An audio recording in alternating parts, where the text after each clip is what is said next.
ஒரு ஊர்ல ஒரு துறவி இருந்தார், புத்த சமய துறவி. அந்த ஊர் மன்னன் அவரை பத்தி கேள்விப்பட்டிருக்கான். ஒரு நாள் புறப்பட்டு போனான், துறவியின் பாதங்களை தொட்டு வணங்கினான். அதுக்கப்புறம் சொன்னான், ஐயா, நான் உங்களை அரண்மனைக்கு அழைச்சிட்டு போறதுக்காக வந்திருக்கிறேன். இனிமே நீங்க இங்க எதுக்கு இருக்கணும் அப்படின்னானா. அவன் மனசுக்குள்ள என்ன நினைப்புன்னா, இவர் எங்க வர போறாரு, நான் ரொம்ப எளிமையானவன், எனக்கு எதுக்கு அரண்மனை வாசம்னு சொல்லி விடுவார் அப்படின்னு நினைச்சிருக்கான். ஆனா அந்த துறவி என்ன பண்ணார் தெரியுமா? அப்படியா, சரி போகலாம், வா, போய் உன் ரதத்தை கொண்டுட்டு வா, அரண்மனைக்கு போகும்பொழுது அதுக்கு தகுந்த மாதிரி ஆடம்பரமா போகணும் அப்படின்னு விட்டாரான். துறவி இப்படி சொன்னதும் அந்த மன்னனுக்கு மனசுக்குள்ள சந்தேகம் வந்துட்டுது. இவர் உண்மையிலேயே துறவி தானா, ஏமாத்து பேர் வழி மாதிரி தெரியுதே அப்படின்னு நினைச்சிருக்கான். இருந்தாலும் இனிமே என்ன பண்றது, சொல்லியாச்சு. ரதத்தை கொண்டுட்டு வந்தான். துறவி ஏறி உக்காந்தார். பக்கத்துல ராஜா. அவர் ரொம்ப உற்சாகமா வரார். இவன் ரொம்ப சோர்ந்து போய் வரான். துறவி மரத்தடியிலேயே வாழ்ந்து பழக்கப்பட்டவர், அரண்மனையில எளிமையா ஒரு இடத்துல உட்காந்துக்குவார் அப்படின்னு நினைச்சான். ஆனா அப்படி இல்லை. அரண்மனைக்கு வந்த உடனே அந்த துறவி அதை கொண்டுட்டு வா, இதை கொண்டுட்டு வான்னு சொல்லி உத்தரவு போட ஆரம்பிச்சுட்டார். அரண்மனையில இருந்தா அரசனை மாதிரி இருக்கணும் அப்படிங்கிறார். ராத்திரி பூரா சௌரியமா தூங்கினார். பகல்ல அரண்மனை தோட்டத்துல உலாவ வேண்டியது, நீச்சல் குளத்துல குளிக்க வேண்டியது, இப்படியே பொழுது போக்கிட்டு இருக்கிறார். அந்த அரண்மனையில துறவி மகிழ்ச்சியா இருக்கிறார். மன்னனால அப்படி இருக்க முடியல. அவருக்கு எந்த கவலையும் இல்லை, இவனுக்கு அரசாங்க கவலைகள். துறவி அப்படி இருக்கிறத இவனால தாங்கிக்க முடியல. ஒரு நாள் அவர்கிட்டே போய், நான் உங்ககிட்ட கொஞ்சம் பேசணும் நானா. துறவி பார்த்தார். நான் இந்த அரண்மனைக்கு வரும்பொழுதே நீ என்னமோ என்கிட்ட கேட்கணும்னு நினைச்ச, ஏன் காலதாமதம், நீ அனாவசியமா உன்னையே தொந்தரவு பண்ணிட்டு இருக்கிற, நீ கவலையா இருக்கேங்கிறது எனக்கு புரியுது. நான் மரத்தடியில் இருந்தப்போ கூட என்னை அடிக்கடி சந்திச்சுக்கிட்டு இருப்ப, ஏதாவது விளக்கம் கேட்கறது உண்டு. இங்க வந்த பிறகு என்னை சந்திக்கிறது கூட அபூர்வமா போயிட்டுது. நீ இப்போ என்ன கேட்க போறேங்கிறது எனக்கு தெரியும், இருந்தாலும் கேளு அப்படின்னாராம். வேற ஒண்ணும் இல்லைங்க, இப்போ உங்களுக்கும் எனக்கு என்ன வித்தியாசம், 2 பேரும் அரண்மனையில தான் இருக்கிறோம். நீங்க மகிழ்ச்சியா இருக்கிறீங்க, நான் அப்படி இருக்க முடியல. இவ்வளவுக்கும் நீங்க முன்னாடி இருந்தது மாதிரி இல்லை. தினமும் தங்க தேர் கேட்குறீங்க, உயர்தரமான ஆடைகள் அணிகிறீங்க, சுவையான சாப்பாடு. இப்படி இருக்கிறப்போ உங்களுக்கும் எனக்கு என்ன வித்தியாசம்? இதுதான் மன்னனுடைய கேள்வி. இதுக்கு பதில் சொல்றேன், என் கூட புறப்பட்டு வா, இந்த நகரத்துக்கு வெளியில போவோம் அப்படின்னு சொல்லி அரசனை கூப்பிட்டுக்கிட்டு ஊர் எல்லைக்கு சேர்ந்தார் துறவி. அங்க போய் சொன்னார், இதை பாருப்பா, இந்த இடத்த தான் தேடிட்டு இருந்தேன். இனிமே நான் திரும்பி வர போறதில்லை. நீ என்னோட வர்றியா, திரும்பி போறியா அப்படின்னார். நான் எப்படிங்க உங்க கூட வர முடியும்? என்னுடைய நாடு, என்னுடைய சொத்துக்கள், மனைவி, மக்கள் எல்லாத்தையும் விட்டுட்டு எப்படிங்க வர்றதுன்னா. இப்ப அந்த துறவி சொன்னார், இப்ப வித்தியாசத்தை தெரிஞ்சுக்கிட்டியா? நான் அரண்மனையில் இருந்தேன், எல்லா வித பொருள்களும் உடையவனா இருந்தேன், ஆனா எதையும் சொந்தம் கொண்டாடுறவனா இருக்கல. ஆனா நீ அப்படி இல்லை, எல்லாத்தையும் சொந்தம் கொண்டாடிட்டு இருக்கிற. இதுதான் நமக்குள்ள வித்தியாசம் அப்படின்னு சொன்னார். அரண்மனை ஆடைகளை அப்படியே களைஞ்சார், அரசங்கிட்ட கொடுத்தார். உன்னுடைய ஆடைகளை நீயே வச்சுக்கோன்னார். அவர் பாட்டுக்கு நடந்து போனார், திரும்பியே பார்க்கல. அரசனுக்கு அப்பதான் தன்னுடைய அறியாமை விளங்குச்சான். இதுல இருந்து நாம புரிஞ்சுக்க வேண்டியது என்னன்னா, இந்த உலகத்துல எத்தனையோ பொருள்கள், அதையெல்லாம் முறையா பயன்படுத்தினா மகிழ்ச்சி. அதை விட்டுட்டு அதுக்கெல்லாம் சொந்தம் கொண்டாட ஆரம்பிச்சா கவலை. நம்ம ஆட்கள் சொந்தம் கொண்டாடுற விதமே தனி. ஒரு ஆளு இன்னொருத்தங்கிட்ட ஒரு கொடை கடன் வாங்கியிருந்தான், திருப்பி கொடுக்கல.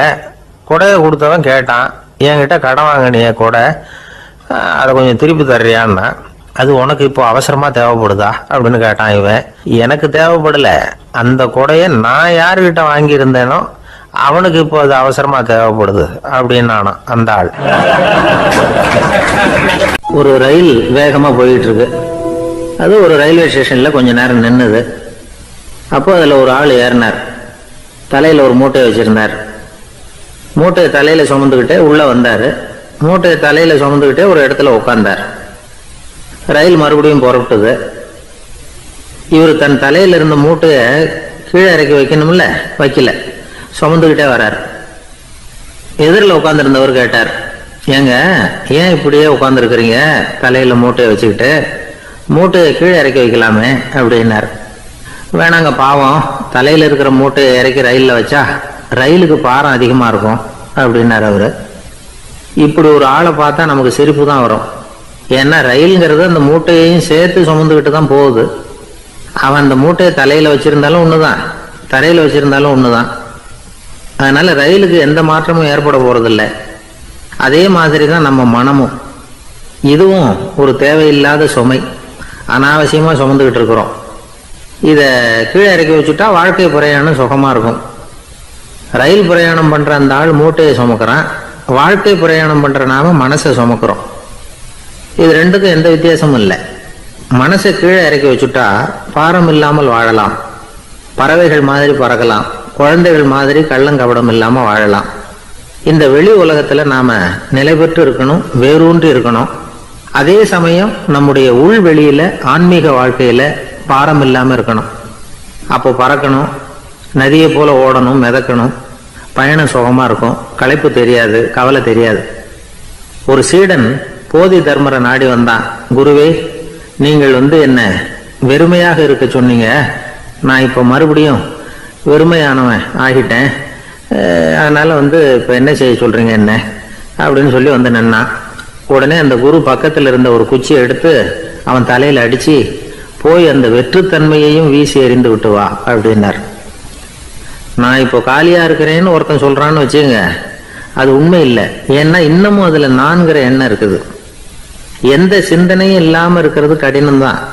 ஆனாலும் மனிதன் அதுல உள்ள நுட்பத்தை புரிஞ்சுக்கிட்டான்னா இவ்வளவு தூரம் தூக்கி சுமந்துக்கிட்டு வந்த அந்த மனதின் முட்டாள்தனத்தை அவனே பார்த்துட்டு சிரிப்பான். இதுதான் பெரியவங்க சொல்லியிருக்கிற ஆலோசனை. நம்மால் ஒருத்தன் தலையில ஒரு பெரிய மூங்கில் கூடையோட ரயில்ல உட்கார்ந்தான். கூடை தலையில இருந்தது, கீழே இறக்கி வைக்கல. எதிரில் இருந்தவர் கேட்டார், ஏங்க எதுக்காக அதை அனாவசியமா சுமந்துக்கிட்டே இருக்கீங்க, கீழே இறக்கி வைங்களேன்னார். இல்லைங்க, நான் வீட்டை விட்டு புறப்படும் போதே என் பையன் சொல்லிவிட்டான், கூடைய தலையை விட்டு இறக்கக்கூடாதுன்னு அப்படின்னார். அவன் சின்ன பையன், விவரம் இல்லாம சொல்லியிருப்பான். இப்ப என்ன நேரில் வந்தா பார்த்துக்கிட்டு இருக்கிறான், நீங்க இறக்கி வைங்கன்னார் அவர். அவன் நேரில் பார்த்துக்கிட்டு இல்ல, இருந்தாலும் நான் இந்த கூடையை கீழே இறக்கி வச்சா அது அவனுக்கு தெரிஞ்சிடும் அப்படின்னாரு இவர். அது எப்படின்னார் அவர். அவன் தனக்கு டிக்கெட் வாங்க வேணாம்னு சொல்லி இப்ப இந்த கூடைக்குள்ளதான் உட்கார்ந்துருக்கிறான் அப்படின்னார் இவர். ஒரு ஊர்ல ஒரு இளைஞன் இருந்தான். ஒரு நாள் அவன் ஒரு குருவை தேடிட்டு புறப்பட்டான். ஊரை விட்டு வெளியில போனான். போகிற வழியில ஒரு காடு. அந்த காட்டுல ஒரு மரத்தடியில ஒரு பெரியவர் உட்கார்ந்துருக்கிறார். அமைதியா மௌனமா அவர் அமர்ந்திருக்கிறார். இந்த பெரியவரை விசாரிக்கலாம், குருவை தேடி கண்டுபிடிக்கிறதுக்கு இவர் ஏதாவது ஒரு வழி சொல்லி கொடுப்பார் அப்படின்னு நினைச்சுக்கிட்டு அவரை நெருங்கினான். ஐயா, எனக்கு ஒரு குரு தேவை, எங்க கிடைப்பார், அவரை எப்படி அடையாளம் கண்டுபிடிக்கிறது, அதை பத்தி ஏதாவது விவரம் சொன்னீங்கன்னா நான் கண்டுபிடிச்சிக்குவேன் அப்படின்ட்டுருக்கான். பெரியவர் நிமிர்ந்து பார்த்தார். தம்பி, அது ரொம்ப சுலபம். அவர் வயசானவராக இருப்பார், என்னை விட சுமார் 30 வயசு அதிகமாக இருக்கும். அவர் ஒரு மரத்தடியில் தான் உட்காந்துருப்பார் அப்படின்ட்டுருக்கான். சரிங்க பெரியவரே, அது என்ன மாதிரியான மரம், எப்படி இருக்கும் அப்படின்னு கேட்டிருக்கான். பெரியவர் அந்த விவரங்களையும் சொல்லியிருக்கிறாரு. அது மட்டும் இல்லை, சந்திக்கிற நாள், நேரம், வினாடி முதற்கொண்டு எல்லா விவரங்களையும் துல்லியமாக சொன்னாராம். இவ்வளவு விவரங்களை இவரால் எப்படி சொல்ல முடியுது அப்படின்னு இவனுக்கு ஆச்சரியம். இருந்தாலும் அந்த பெரியவர் கடைசியாக ஒரு விவரம் சொன்னார். அது என்ன தெரியுமா, எப்படியும் நீ அவரை சந்திக்கிறதுக்கு ஒரு 30 வருஷம் ஆகும் அப்படின்னு சொல்லிவிட்டாராம். ரொம்ப நன்றிங்க பெரியவரே அப்படின்னு சொல்லிவிட்டு அந்த இளைஞன் புறப்பட்டுருக்கான். இப்போ அவனுக்கு குரு பத்தின விவரம் எல்லாம் கிடைச்சிட்டுது, சந்திக்கிற நேரமும் தெரிஞ்சுட்டுது. ஆனால் 30 வருஷம் அவரை தேடி அலைய வேண்டியிருக்குமே. அவன் தேட ஆரம்பித்தான். காடு மலை எல்லாம் சுற்றி அலைஞ்சான். பல வருஷங்கள் தேடினான், அழுத்து போயிட்டான். கடைசியில் அவனுக்கும் வயசாயிட்டுது. கடைசியில் தன்னுடைய சொந்த ஊருக்கே திரும்பி போயிட்டு இருந்தான். அங்கே ஒரு மரத்தடியில் அவன் தேடிக்கிட்டு இருந்த குருநாதர் கிடைச்சார். யார் அவருன்னா, 30 வருஷத்துக்கு முன்னாடி வழி சொல்லி கொடுத்தாருல அதே பெரியவர். அவருக்கு இப்போ 30 வயசு அதிகமாக இருந்தது. அதே மரம், அன்னைக்கு பெரியவர் சொன்ன அடையாளம் இப்போ பொருத்தமாக இருந்தது. இப்போ அந்த பெரியவர் சொன்னார், சரியா வந்து சேர்ந்துட்டேன், வா, உனக்காக தான் நான் இவ்வளவு காலமும் காத்துக்கிட்டு இருந்தேன் அப்படின்னாரான். என்ன சொல்றீங்கன்னு இருக்கான். 30 வருஷத்துக்கு முன்னாடி என்கிட்ட வந்தியே, அப்பவே என் காலம் முடிஞ்சு போயிருந்தது. அப்பவே என்ன உனக்கு அடையாளம் தெரியல, அதனால இவ்வளவு காலம் உனக்காக காத்துட்டு இருக்கும்படி ஆயிட்டுது அப்படின்னாராம்.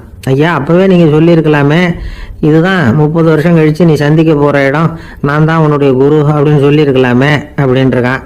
அந்த பெரியவர் சிரிச்சுக்கிட்டே இதுக்கு பதில் சொன்னாராம். நான் எவ்வளவோ விவரமாக தான் சொன்னேன், நீ சரியா புரிஞ்சுக்கல. காரணம், அப்போ நீ போதுமான அளவுக்கு பக்குவம் பெற்றிருக்கவில்லை. அதனால புரியும் சக்தி இல்லாம போயிட்டுதப்போ 30 ஆண்டு காலம் நீ அலைஞ்சு தெரிஞ்சிருக்கிற. அது காரணமா இப்போ உனக்கு அந்த பக்குவம் வந்துட்டுது. அதனாலதான் அடையாளம் காண முடிஞ்சது. நானே உன்னுடைய குரு அப்படின்னாராம். இதுல இருந்து என்ன தெரியுதுன்னா, ஆன்மீகத்துல மாணவனாக சேர்றதுக்கு கூட ஒரு பக்குவத்தன்மை தேவைப்படுது. ஒரு பெரிய ஞானி, அவர்கிட்ட சீடனா இருக்க ஒருத்தன் வந்தான், எதிரில் நின்னா. ஞானி அவனை வெகு நேரம் உற்று பார்த்தார். அப்புறம் சொன்னார், சீடனா இருக்கிறது ரொம்ப சிரமம்னார். நான் தயாரா இருக்கிறேன்னா.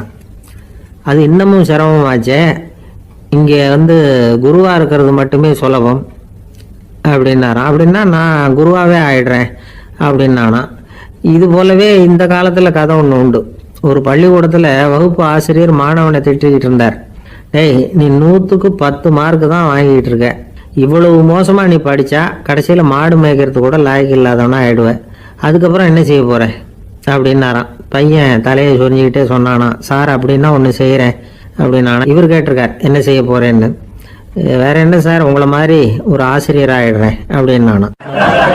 துருக்மேனியாவில் அஷ்காபாத் அப்படின்னு ஒரு நகரத்தில் ஒரு புவியியல் விஞ்ஞானி இருந்தார். அவரு ஒரு நாய்க்குட்டி வளர்த்தார். ஒரு நாள் முன்னிரவு நேரம் ஒரு மேஜைக்கு முன்னாடி உட்காந்து அந்த விஞ்ஞானி ஏதோ கணக்கு போட்டுக்கிட்டு இருக்கிறார். அவருக்கு ஒரு சின்ன பெண் குழந்தை, அது தொட்டிலில் தூங்கிட்டு இருக்குது. அந்த நாய்க்குட்டியும் ஒரு மூலையில் படுத்து அது பாட்டுக்கு தூங்கிட்டு இருந்தது. ஒரே அமைதி. அந்த நேரத்தில் திடீர்னு அந்த நாய்க்குட்டி துள்ளி எழுந்திரிச்சது. நேராக குழந்தைகிட்ட ஓடிச்சு. அந்த குழந்தைய அது போட்டிருந்த ட்ரெஸ்ஸோடு சேர்த்து கவ்வி தூக்குச்சு. தூக்கிக்கிட்டு வாசல் பக்கம் ஓடிச்சு. நாய்க்குட்டி குழந்தைய கவ்வி தூக்க முடியுமாங்கிற சந்தேகம் உங்களுக்கு இல்லையா? நீங்கள் நம்மூர் நாய்க்குட்டியவே பார்த்து பழக்கப்பட்டிருக்கீங்க. அதனால் நம்புறதுக்கு சிரமமாக இருக்கும். அந்த ஊர்ல எல்லாம் அது ரொம்ப ஸ்ட்ராங்காக இருக்கும். ஒரு ஏதோ கண்ணுக்குட்டி மாதிரி இருக்கும். விஞ்ஞானி அதை பார்த்துட்டார். உடனே அந்த நாய்க்கு வெறி பிடிச்சிட்டுதுன்னு முடிவு பண்ணிட்டு தன்னோட கை துப்பாக்கி எடுத்துக்கிட்டு ஓடி வந்தார். அவர் வெளியில நாய்க்குட்டி எங்க அப்படின்னு பார்த்து தேடுறார். அந்த நேரத்தில் அந்த வீடு இடிஞ்சு விழுது. காரணம் பூமி அதிர்ச்சி. இப்படி பூமி அதிர்ச்சி உண்டாக போகுதுங்கிறது அந்த நாய்க்குட்டிக்கு முன்னாடியே தெரிஞ்சு போச்சு. அதுதான் குழந்தைய தூக்கிட்டு வெளியில ஓடி வந்திருக்குது. அது மூலமா அந்த குடும்பத்தையே காப்பாத்தி இருக்குது அந்த நாய்க்குட்டி. இந்த சம்பவம் நடக்கிறதுக்கு 3 நாளைக்கு முன்னாடியே சில பிராணிகளுக்கு இப்படி நடக்க போகுதுங்கிறது தெரிஞ்சிருக்குதான்.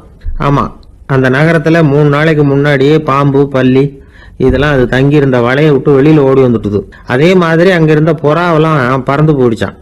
இதே மாதிரி யுகோஸ்லோவியாவில் கூட ஒரு நகரம், அங்க ஒரு நாள் ராத்திரி ஒரு மிருக காட்சி சாலையில திடீர்னு ஒரு பெரிய கலவரம், கூச்சல், குழப்பம். அங்க இருந்த கழுதை, புலி, யானை, பறவை எல்லாம் கண்ணாபின்னான்னு கத்த ஆரம்பிச்சுட்டுது. நேர் யானை அதுக்குன்னு போட்டிருந்த தடுப்பையே தாண்டி குதிச்சு வெளியில வந்துட்டுதான். மறுநாள் தான் எல்லாருக்கும் விஷயம் புரிஞ்சுது. அடுத்த நாள் காலையில அங்க பூமி அதிர்ச்சி உண்டாயிட்டுது. இப்ப பாருங்க, அதாவது மனுஷனை போய் தீர்க்க தரிசி அது இதுன்னு சொல்லிட்டு இருக்கிறோம்.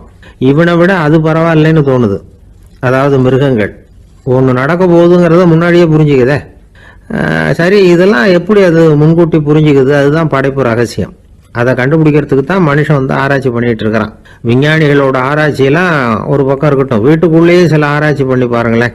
இப்ப சில யோசனை சொல்லி அதை சோதனை பண்ணி பாருங்க அப்படின்னு ஒருத்தர் சொன்னாராம். அதாவது இப்போ மழை வருமா வராதா அப்படின்னு தெரிஞ்சுக்கணுமா, உடனே ஒரு பூனைக்குட்டி பின்னாடியே மெதுவாக போய் அது என்ன செய்யுதுன்னு கவனிச்சு பார்க்கணும். பூனைக்குட்டி தன்னோட பாதத்தினால சுகத்துல அப்படி கீறிக்கிட்டு இருக்கும். அப்படி கீறினா கண்டிப்பா மழை வரும். சில சமயம் பூனைக்குட்டி அப்படி மல்லாந்து படுத்துக்கிட்டு பாதத்தை உயர தூக்கும், அப்படியும் புரளும். இப்படி செஞ்சதுன்னா அன்னைக்கும் மழை இருக்காது. அதனால முன்னாடி இருந்தது மழை வர்றதுக்கு அறிகுறி, இது மழை இல்லைங்கிறதுக்கு அறிகுறி. பறவைகள், பிராணிகள் இதுகளோட நடவடிக்கைகளை பார்த்துட்டு அதையெல்லாம் அடிப்படையாக வச்சுதான் காலநிலையை கண்டுபிடிக்கிற கருவிகளை கண்டுபிடிச்சிருக்கிறாங்க. வாத்து இருக்குல்ல, சில சமயம் தன்னோட அழகை தன்னோட இறகுகள்ல அப்படியே புதைச்சிக்கும். அப்படி செஞ்சா குளிர்காலம் வரப்போகுதுன்னு அர்த்தம். பருவநிலை குளிரா மாறப்போகுதுங்கிறதுக்கு இதுதான் அறிகுறி. சிட்டுக்குருவி இருக்குதுல்ல, அதெல்லாம் புழுதியில உழுந்து புரளும், சிறகுகளை படபடன்னு அடிச்சுக்கும். அப்படி செஞ்சா மழை வரப்போகுதுன்னு அர்த்தம். ஒன்று மட்டும் நாம நல்லா தெரிஞ்சுக்கணும், இயற்கையின் சீற்றம்னு சொல்றோம் இல்லையா, இயற்கை ஏன் நம்ம மேல கோவப்படுது? இயற்கையை நாம அனுசரிச்சு போறதில்ல, அதனால கோவப்படுது. காடுகளை அழிக்கப்படாது, விலங்குகளை கொல்லப்படாது, இயற்கை ஏற்படுத்தி வச்சிருக்கிற சமநிலையை கெடுக்கப்படாது. அதை புரிஞ்சுக்கிட்டு வாழ்ந்தோம்னா பூமியும் நடுங்காது, நாமளும் நடுங்க வேண்டிய அவசியம் இருக்காது. ஒருத்தர் இருந்தார், சாராய கடைக்கு போனாராம், நிறைய சாப்பிட்டார். அப்புறம் சொன்னார், இது ரொம்ப அற்புதமான சரக்கு போல இருக்கு, உள்ள போன உடனே இந்த பூமியே நடுங்கிறது மாதிரி இருக்கு எனக்கு அப்படின்னாராம். இதுக்கு கடைக்காரர் சொல்லியிருக்கார், நீங்க சாப்பிட்டது வெறும் பச்சை தண்ணி தாங்க, இப்ப ஏற்பட்டிருக்கிறது நிஜம் பூமி அதிர்ச்சி அப்படின்னாராம். ஒருத்தர் ரொம்ப அவசரமா போயிட்டு இருந்தார். எங்க சார் போறீங்கன்னு கேட்டோம். எனக்கு வேண்டியப்பட்ட ஒருத்தருக்கு குழந்தை பிறந்திருக்கிறதாக செய்தி வந்திருக்கு, அதுதான் ஆஸ்பத்திரிக்கு போயிட்டு இருக்கேன், பார்த்துட்டு வரலாம்னு அப்படின்னார். அப்படின்னா கொஞ்சம் இப்படி உட்காருங்க அப்படின்னோம். சில விவரம்லாம் சொல்கிறேன் கேட்டுட்டு போங்க அப்படின்னோம். உட்காந்தார். அப்புறம் சொல்ல ஆரம்பித்தோம். புதுசாக பிறந்திருக்கிற ஒரு குழந்தைய பார்க்க போகிறதுன்னா அது சாதாரண விஷயம் இல்லை. அதில் ரொம்பவும் கவனமாக நடந்துக்கணும். புது குழந்தைக்கு நோய் சுலபமாக தொற்றும். முக்கியமாக காற்று மூலமாக பரவுற நோய்கள் சுலபமாக வந்துடும். அதனால் நமக்கு உடம்பு சரியில்லைன்னா குழந்தைய விட்டு கொஞ்சம் தள்ளியே இருக்கிறது தான் நல்லது. பெரியவங்களை பொறுத்த வரைக்கும் சாதாரணமாக உள்ள ஒரு கிருமி கூட குழந்தைய பொறுத்த வரைக்கும் ரொம்ப மோசமான ஒரு கிருமியாக இருக்கும். சில வெளிநாடுகளில் எப்படி தெரியுமா, பிறந்த குழந்தை தூங்கிட்டு இருக்கிற ஒரு ரூமுக்கு போகணும்னா போகிறவங்க முகமூடி போட்டுக்கணும், காலணிகளை மாற்றிக்கணும், அவ்வளவு சுத்தமாக உள்ளே போய் பார்த்துட்டு வரணும். பொதுவாக சில ஆஸ்பத்திரிகளில் பார்த்தீங்கன்னா பார்வையாளர்கள் நேரத்தில் விசிட்டிங் ஹவர்ஸ் தாயை விட்டு குழந்தைய தனியாக பிரித்து வச்சுருவாங்க. எதுக்குன்னு நினைக்கிறீங்க? அந்த நேரம் பல பேர் வருவாங்க போவாங்க, அவங்க கை கால் சுத்தமாக இருக்காது. சுத்தம் இல்லாத கைகள் மூலமாக கிருமிகள் பரவும். சுத்தம் இல்லாத கைன்னா மண்ணு தூசி படிஞ்சிருக்கிற கை மட்டும் தான் அர்த்தம் இல்லை. சாலையில் கையை வீசிக்கிட்டு நடந்து வர்றீங்க, குழந்தைய பொறுத்த வரைக்கும் அது கூட சுத்தம் இல்லாத கை தான். தாயை தவிர மற்றவங்க குழந்தைய தூக்காமல் பார்த்துக்கிறது நல்லது. தாய் கூட அளவோட கொஞ்சிறதோட நிறுத்திக்கணும். புதுசாக ஒரு குழந்தைய பெற்றிருக்கிற பொண்ணுக்கிட்ட மற்ற தாய்மார்கள் ஏதாவது சொல்லிக்கிட்டே இருப்பாங்க. குழந்தைய அப்படி வளர்க்கணும் இப்படி வளர்க்கணும் அப்படின்னு ஏதாவது அட்வைஸ் பண்ணிக்கிட்டே இருப்பாங்க. இப்படி ஓவராக அறிவுரை பண்ணுறது அந்த பொண்ணை குழப்பி விட்டுரும். அதனால் அப்படிலாம் பண்ணக்கூடாது. அந்த பெண்ணே ஏதாவது கேட்டால் கூட டாக்டர் சொல்ல வேண்டிய விவரங்களை எல்லாம் நாமே சொல்லிக்கிட்டு இருக்கக்கூடாது. புதுசாக பிறந்திருக்கிற குழந்தைய மட்டும்தான் இப்படி பார்க்கணும்னு இல்லை. ஒரு நோயாளி குழந்தைய பார்க்க போகிறதுனா கூட ரொம்ப எச்சரிக்கையாக தான் நடந்துக்கணும். ஒரு தின்பண்டமோ விளையாட்டு சாமானோ அந்த குழந்தைக்கு நாம் வாங்கிட்டு போகிறதா வச்சுக்குவோம். அதை நேராக கொண்டுகிட்டு போய் அந்த குழந்தைகிட்டே கொடுக்கக்கூடாது. அதோட அப்பா அம்மா கிட்ட ரகசியமாக கொடுக்கலாம். அவங்க முடிவு பண்ணட்டும் குழந்தைகிட்ட அதை கொடுக்கலாமா வேண்டாமாங்கிறத. அவங்களுக்கு தான் தெரியும் அதோட மனசும் உடம்பும். உங்கள் அக்கறையை காட்டுறதா நினச்சிக்கிட்டு குழந்தை வாயில் எதையும் கொண்டுட்டு போய் போடாதீங்க. போகிறப்போ உங்கள் வீட்டு குழந்தையும் அழைச்சிட்டு போகாதீங்க. இது நோயை வாங்கிட்டு வந்துடும், அல்லது புதுசாக ஒரு நோயை அதுகிட்ட கொடுத்துட்டு வந்துடும். என்னதான் உங்களுக்கு பழக்கமான குழந்தையா இருந்தால் கூட அதுக்கு விருப்பம் இல்லைன்னா பேசக்கூடாது. அங்கே போய் அவங்க பள்ளிக்கூடத்தை ஞாபகப்படுத்திட்டு இருக்கக்கூடாது. நோயில் இருக்கிறப்ப ஸ்கூலை பற்றி பேச அது விரும்பாது. ஆஸ்பத்திரியை விட்டு வெளியில் புறப்படுறப்போ குழந்தைகிட்ட சொல்லணும்னு அவசியம் இல்லை. அதோட அப்பா அம்மா கிட்ட சொல்லிவிட்டு புறப்பட்டா போதும், குழந்தை கோபிச்சிக்காது. சமூக சம்பிரதாயத்தை பற்றி அது கவலைப்படுறதில்லை. இப்படி எல்லா விவரமும் நம்ம எதிரில் உட்காந்துருந்தவங்க கிட்ட சொல்லி முடித்தோம். ரொம்ப நன்றி சார் அப்படின்னு சொல்லிவிட்டு அவர் புறப்பட்டார். குழந்தைங்க கொஞ்சம் வளர்கிற வரைக்கும் தான் நாம் எச்சரிக்கையாக இருக்கணும்னு இல்லை, வளர்ந்த பிறகு இன்னும் எச்சரிக்கையாக இருக்கணும். ஒரு பையன் பள்ளிக்கூடத்துலேருந்து திரும்பி வீட்டுக்கு வந்தான். முகம் பூரா நகத்தால் கீறி இருந்தது. அப்பா பார்த்து பயந்துட்டார். யாருடா உன்னை இப்படி பண்ணது அப்படின்னார். என் கூட படிக்கிற இன்னொரு பையன்னா. நாளைக்கு உன் கூட பள்ளிக்கூடத்துக்கு வர்றேன், நீ எனக்கு அவனை அடையாளம் காட்ட முடியுமான்னார். அது ரொம்ப சுலபம் நான் பையன். எப்படின்னார் அப்பா. அவன் காதில் ஒன்று கையோடு எடுத்துகிட்டு வந்திருக்கிறேன், இதோ என் பையில தான் வச்சுருக்கேன் அப்படிங்கிறான் அந்த பையன். ஒரு பல்கலைக்கழகம், அங்கே ஒரு இலக்கிய பேராசிரியர், அவர் பாடம் நடத்திக்கிட்டு இருந்தார். ராபர்ட் ப்ரௌனிங் எழுதிய கவிதைகளை பற்றி சொல்லிகிட்டு இருக்கிறார். மாணவர்களும் ரொம்ப அக்கறையாக அதை கேட்டுக்கிட்டு இருக்கிறாங்க. ஒரு குறிப்பிட்ட கவிதையை பற்றி சொல்லும்பொழுது அந்த பேராசிரியருக்கே ஒரு சந்தேகம். அதாவது அந்த கவிதையின் சரியான அர்த்தம் என்னங்கிறதுல சந்தேகம். பேராசிரியர் யோசனை பண்ணார். அந்த கவிதையை முழுசாக புரிஞ்சுக்க முடியல. அதனால் மாணவர்களை பார்த்து சொன்னார், மாணவர்களே ஒரு நாள் பொறுத்துங்க, இந்த கவிதையை எழுதின கவிஞர் எங்கள் வீட்டுக்கு பக்கத்தில் தான் இருக்கிறார். இன்னைக்கு சாயந்தரம் நான் அவரை நேரிலேயே போய் பார்க்குறேன், பார்த்து இதுக்கு என்னங்க அர்த்தம்னு கேட்டுட்டு வந்துடுறேன், அதுக்கப்புறம் உங்ககிட்ட சொல்கிறேன் அப்படின்னாரா. அன்னைக்கு சாயந்தரமே அந்த பேராசிரியர் கவிஞரை தேடிக்கிட்டு போயிட்டார். கவிஞர் அவங்க வீட்டில் அவர் பாட்டு உட்காந்துருந்தாரா. இவர் போய் அவர் முன்னாடி உட்காந்தார். அப்புறம் கேட்டார், ஐயா அந்த கவிதையின் முழு பொருள் என்னன்னு தெரிஞ்சுட்டு போகிறதுக்காக வந்திருக்கிறேன் அப்படின்னாராம். எந்த கவிதை அப்படின்னாராம் அவர். இவர் அந்த கவிதையை சொல்லியிருக்கார். கவிஞர் கொஞ்சம் யோசனை பண்ணிவிட்டு அப்புறம் சொன்னாராம், பேராசிரியரே நீங்கள் கொஞ்சம் தாமதமாக வந்துட்டீங்கன்னாராம். இவருக்கு ஒன்றும் புரியல. நீங்க என்ன சொல்றீங்க? நான் தாமதமா வந்துட்டேனா? நீங்க தான் உயிரோடு இருக்கிறீங்களே, அப்படி இருக்கும்போது நான் தாமதமா வந்துட்டேன்னா அது எப்படி அப்படின்னு இவர் குழம்பி இருக்கிறார். இப்ப கவிஞர் சொன்னாராம், ஐயா நான் உயிரோட இருக்கிறேனா இல்லையாங்கிறது முக்கியம் இல்லை. நான் அந்த கவிதை வரிகளை எழுதினப்போ 2 பேருக்கு அதோட அர்த்தம் தெரிஞ்சிருந்தது. இப்போ ஒரே ஒருத்தருக்கு தான் அதோட அர்த்தம் தெரியும் அப்படின்னாராம். பேராசிரியர் யோசனை பண்ணியிருக்கார். அப்படின்னா அந்த ஒருத்தர் கவிஞர் ராபர்ட் பிரவுனிங்கை தவிர வேற யாரா இருக்க முடியும்? இவர் தான் அப்படிங்கிறத அவர் மனசுல நினைச்சுக்கிட்டார். அதனால சொன்னார், ஐயா நான் தாமதமா வரல, அந்த கவிதையின் பொருள் என்ன அது சொல்லுங்கன்னார். பேராசிரியரே, நான் சொல்றது உங்களுக்கு புரியலன்னு நினைக்கிறேன். நான் இந்த வரிகளை எழுதினப்போ 2 பேருக்கு அதோட அர்த்தம் தெரிஞ்சிருந்தது. அந்த 2 பேர் யாருன்னா, ஒருத்தர் ராபர்ட் பிரவுனிங், அதாவது நான், இன்னொருத்தர் கடவுள். இப்போ அது கடவுளுக்கு மட்டும்தான் தெரியும். நானே இதை பத்தி பல தடவை யோசனை பண்ணி பார்த்தேன். இது ரொம்ப அழகானது, ஆனாலும் ரொம்ப வழுக்கலானது. அதை பிடிச்சிட்டோம்னு நினைச்சிட்டு இருக்கும் பொழுதே காத்து மாதிரி அது உங்ககிட்ட இருந்து ஓடி போயிடுது. எனக்கு ரொம்ப வருத்தமா தான் இருக்குது. நிச்சயமா நான் தான் இந்த வரிகளை எழுதியிருக்கிறேன். அதுல அர்த்தம் இருக்குங்கிறது எனக்கு தெரியும், அதை நான் உணர்றேன். ஆனா நீங்க என்ன மன்னிக்கணும், எனக்கே கூட அதை என்னால விளக்க முடியல. அப்படி இருக்கும்போது உங்களுக்கு எப்படி அதை நான் விளக்க முடியும் அப்படின்னு அந்த கவிஞர். அனுபவிக்கப்படக்கூடிய எல்லாமே விளக்கப்படக்கூடிய ஒன்றல்ல, விளக்கப்படும் எல்லாமே அனுபவிக்கப்படக்கூடிய ஒன்றல்ல அப்படிங்கிறது ஞானிகளுடைய கருத்து. அதுக்காக தான் அந்த சம்பவம். வாழ்க்கையில் நீங்கள் தொடர்ந்து ஆய்வு செய்து கொண்டே இருக்கக்கூடிய விளக்கங்களை ஒருபோதும் அடைய முடியாத பரிமாணங்கள் இருக்கிறதுனால தான் அது அலுப்பு தட்டாமல் இருக்குது. உங்களால் நிறைய அனுபவிக்க முடியும், இருந்தாலும் நீங்கள் அனுபவித்து அறிந்த விஷயங்கள் கூட வார்த்தைகளால் விளக்கப்பட முடிவதில்லை அப்படிங்கிறது பெரியோர் சிந்தனை. இதெல்லாம் ஒரு பக்கம் இருக்கட்டும். நமக்கு தெரிஞ்ச பேராசிரியர் ஒருத்தர் 1 மணி நேரம் ரொம்ப விவரமா வகுப்பு எடுத்தார். கடைசியா சொன்னார், மாணவர்களே ரொம்பவும் எளிமையா விளக்கமா எல்லா விவரமும் சொல்லியிருக்கிறேன், அதனால இதுல உங்களுக்கு சந்தேகம் வர்றதுக்கு வாய்ப்பே இல்லை. இருந்தாலும் கேட்க வேண்டிய கடமை கேட்கிறேன். இது வரைக்கும் நடத்தினதுல யாருக்காவது ஏதாவது சந்தேகம் உண்டா அப்படின்னு கேட்டாராம். எனக்கு ஒரே ஒரு சந்தேகம் தான் சார் அப்படின்னு எழுந்திரிச்சு நிக்கிறான் ஒருத்தன். என்னன்னு கேட்டாராம். இது வரைக்கும் நீங்க என்ன பாடம் சார் நடத்துனீங்க அப்படின்னானா அவன். ஒருத்தர் ஒரு தவறு செஞ்சு விடுறாருன்னு வச்சுங்க, உடனே நீ செஞ்சது தவறு அப்படின்னு சொல்றது ஒரு வகை. அதுக்கு பதிலாக எது சரின்னு அவர் புரிந்து கொள்ள உதவி செய்கிறது இன்னொரு வகை. இந்த 2வது வகை இருக்கு பாருங்க, நிர்வாக இயலில் இது ரொம்ப முக்கியம். அலுவலகத்தில் வேலை பார்க்குற ஒருத்தர் முக்கியமாக தெரிஞ்சுக்க வேண்டியது என்ன தெரியுமா? சக ஊழியர்கள்கிட்ட எப்படி பழகணும், மேலதிகாரிகள்கிட்ட எப்படி பழகணும், தனக்கு கீழே வேலை செய்கிறவங்க கிட்ட எப்படி பழகணும், வாடிக்கையாளர்கள்கிட்ட எப்படி பழகணும், இவங்க எல்லார்கிட்டையும் செம்மையான உறவை ஏற்படுத்திக்கிறது எப்படி.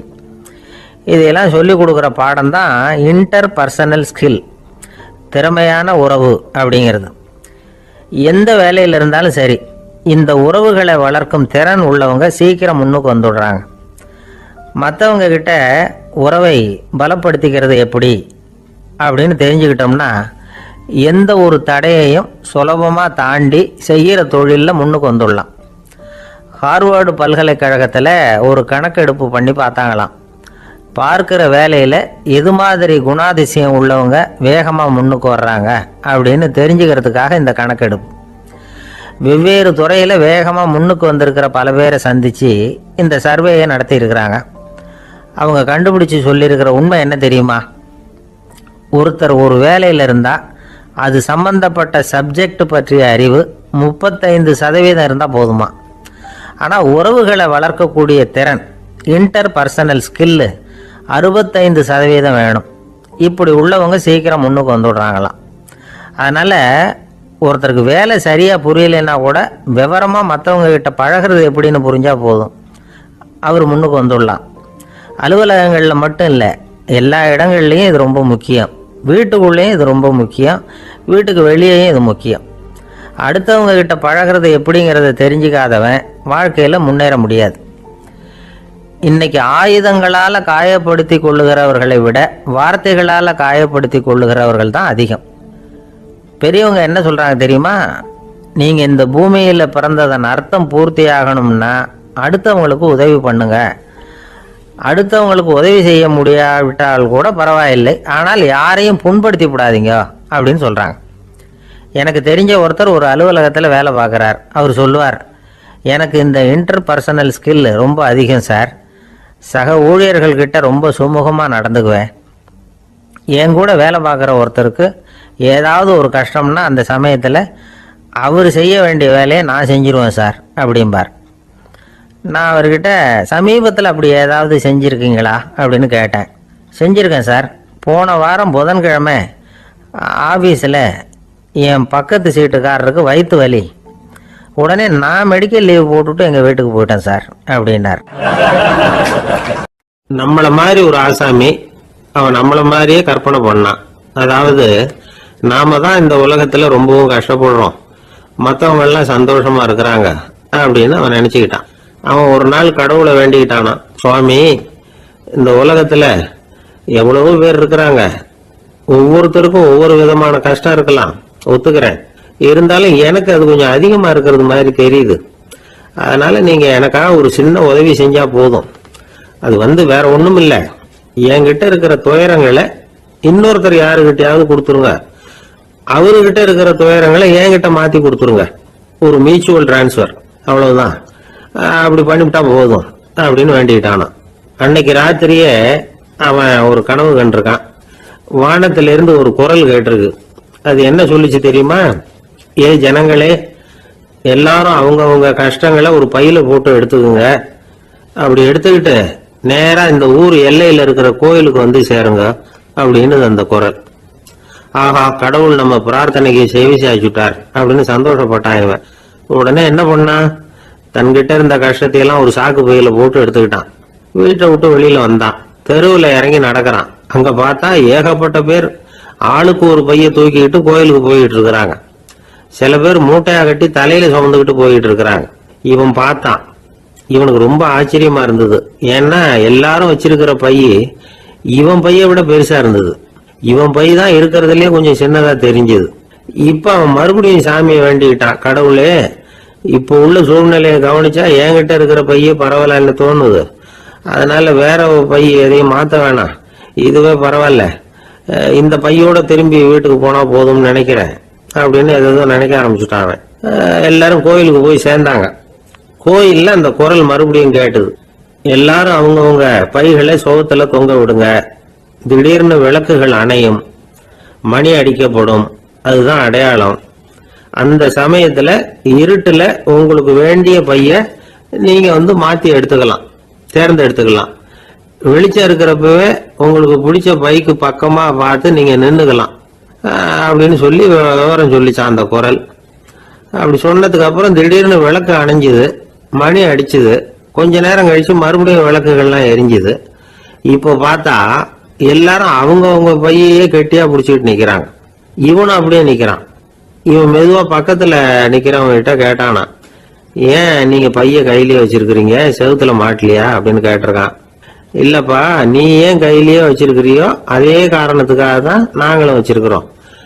நம்ம கவலைகளை பத்தி நமக்கு ஓரளவுக்காவது தெரியும். ஆனா மற்றவங்க கவலைகள் நமக்கு பரிச்சயம் இல்லாதவை, பழக்கம் இல்லாதது. அதனால நமக்கு தெரிஞ்ச கவலைகளை சமாளிக்கிறது சுலபம். தெரியாததை சமாளிக்கணும்னா மறுபடியும் ஆரம்பத்துல இருந்து ஆரம்பிக்கணும். அதனால பழைய நண்பர்களோட வாழறது தான் மேல் அப்படின்னு நானான். அதுக்கப்புறம் அவன் தன்னோட பையே போதும்னு வீட்டுக்கு திரும்பி வந்துட்டானான். இது ஒரு பெரியவர் சொல்லி இருக்கிற கதை. அதனால நம்ம கிட்ட இருக்கிற கஷ்டங்கள் தான் பெருசு, அதை இன்னொருத்தங்கிட்ட கொடுத்துட்டு மாத்திக்கலாம் அப்படின்னு நினைக்கிறது தப்பு. இதே மாதிரி இன்னொரு சம்பவம். ஒரு ஊர்ல ஒரு நாள் ராத்திரி ஆகாயத்தில இருந்து கடவுள் குரல் கேக்குது. இந்த ஊர்ல இருக்கிற ஜனங்கள்லாம் கொஞ்சம் கவனிங்க, உங்களுக்கு ஒரு செய்தி. அதாவது இங்க இருக்கிற ஜனங்கள்லயே கொஞ்சம் கூட கவலையே இல்லாத ஆள் யாருன்னு எனக்கு தெரியணும். அதனால எல்லாரும் அவங்க கவலைகளை ஒரு பையில போட்டு எடுத்துக்கிட்டு கோயிலுக்கு வாங்க அப்படின்னாரு கடவுள். உடனே வரிசையா எல்லாரும் வர ஆரம்பிச்சாங்க. எல்லார் கையிலயும் பை இருந்தது, சின்னதும் பெருசுமா. கவலையே இல்லாத ஆள் யாருன்னு தேடினார் கடவுள். ஒரே ஒரு ஆள் மட்டும் கையில எதுவும் இல்லாம வெறும் கையை வீசிக்கிட்டு ரொம்ப ஜாலியா நடந்து வந்துகிட்டு இருந்தான்.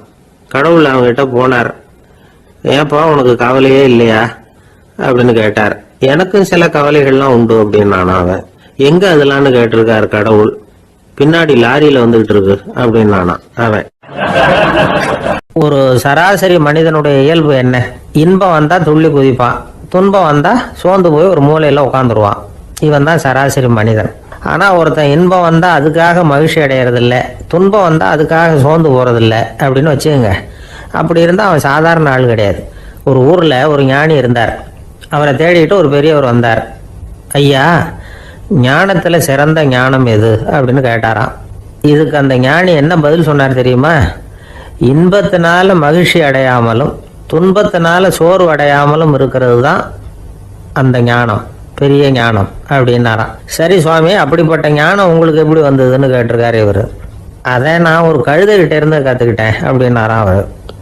இவருக்கு ஒன்றும் புரியல, ஒரு மாதிரியாக முழிச்சிருக்கிறார். இதை அவர் புரிஞ்சுக்கிட்டார்.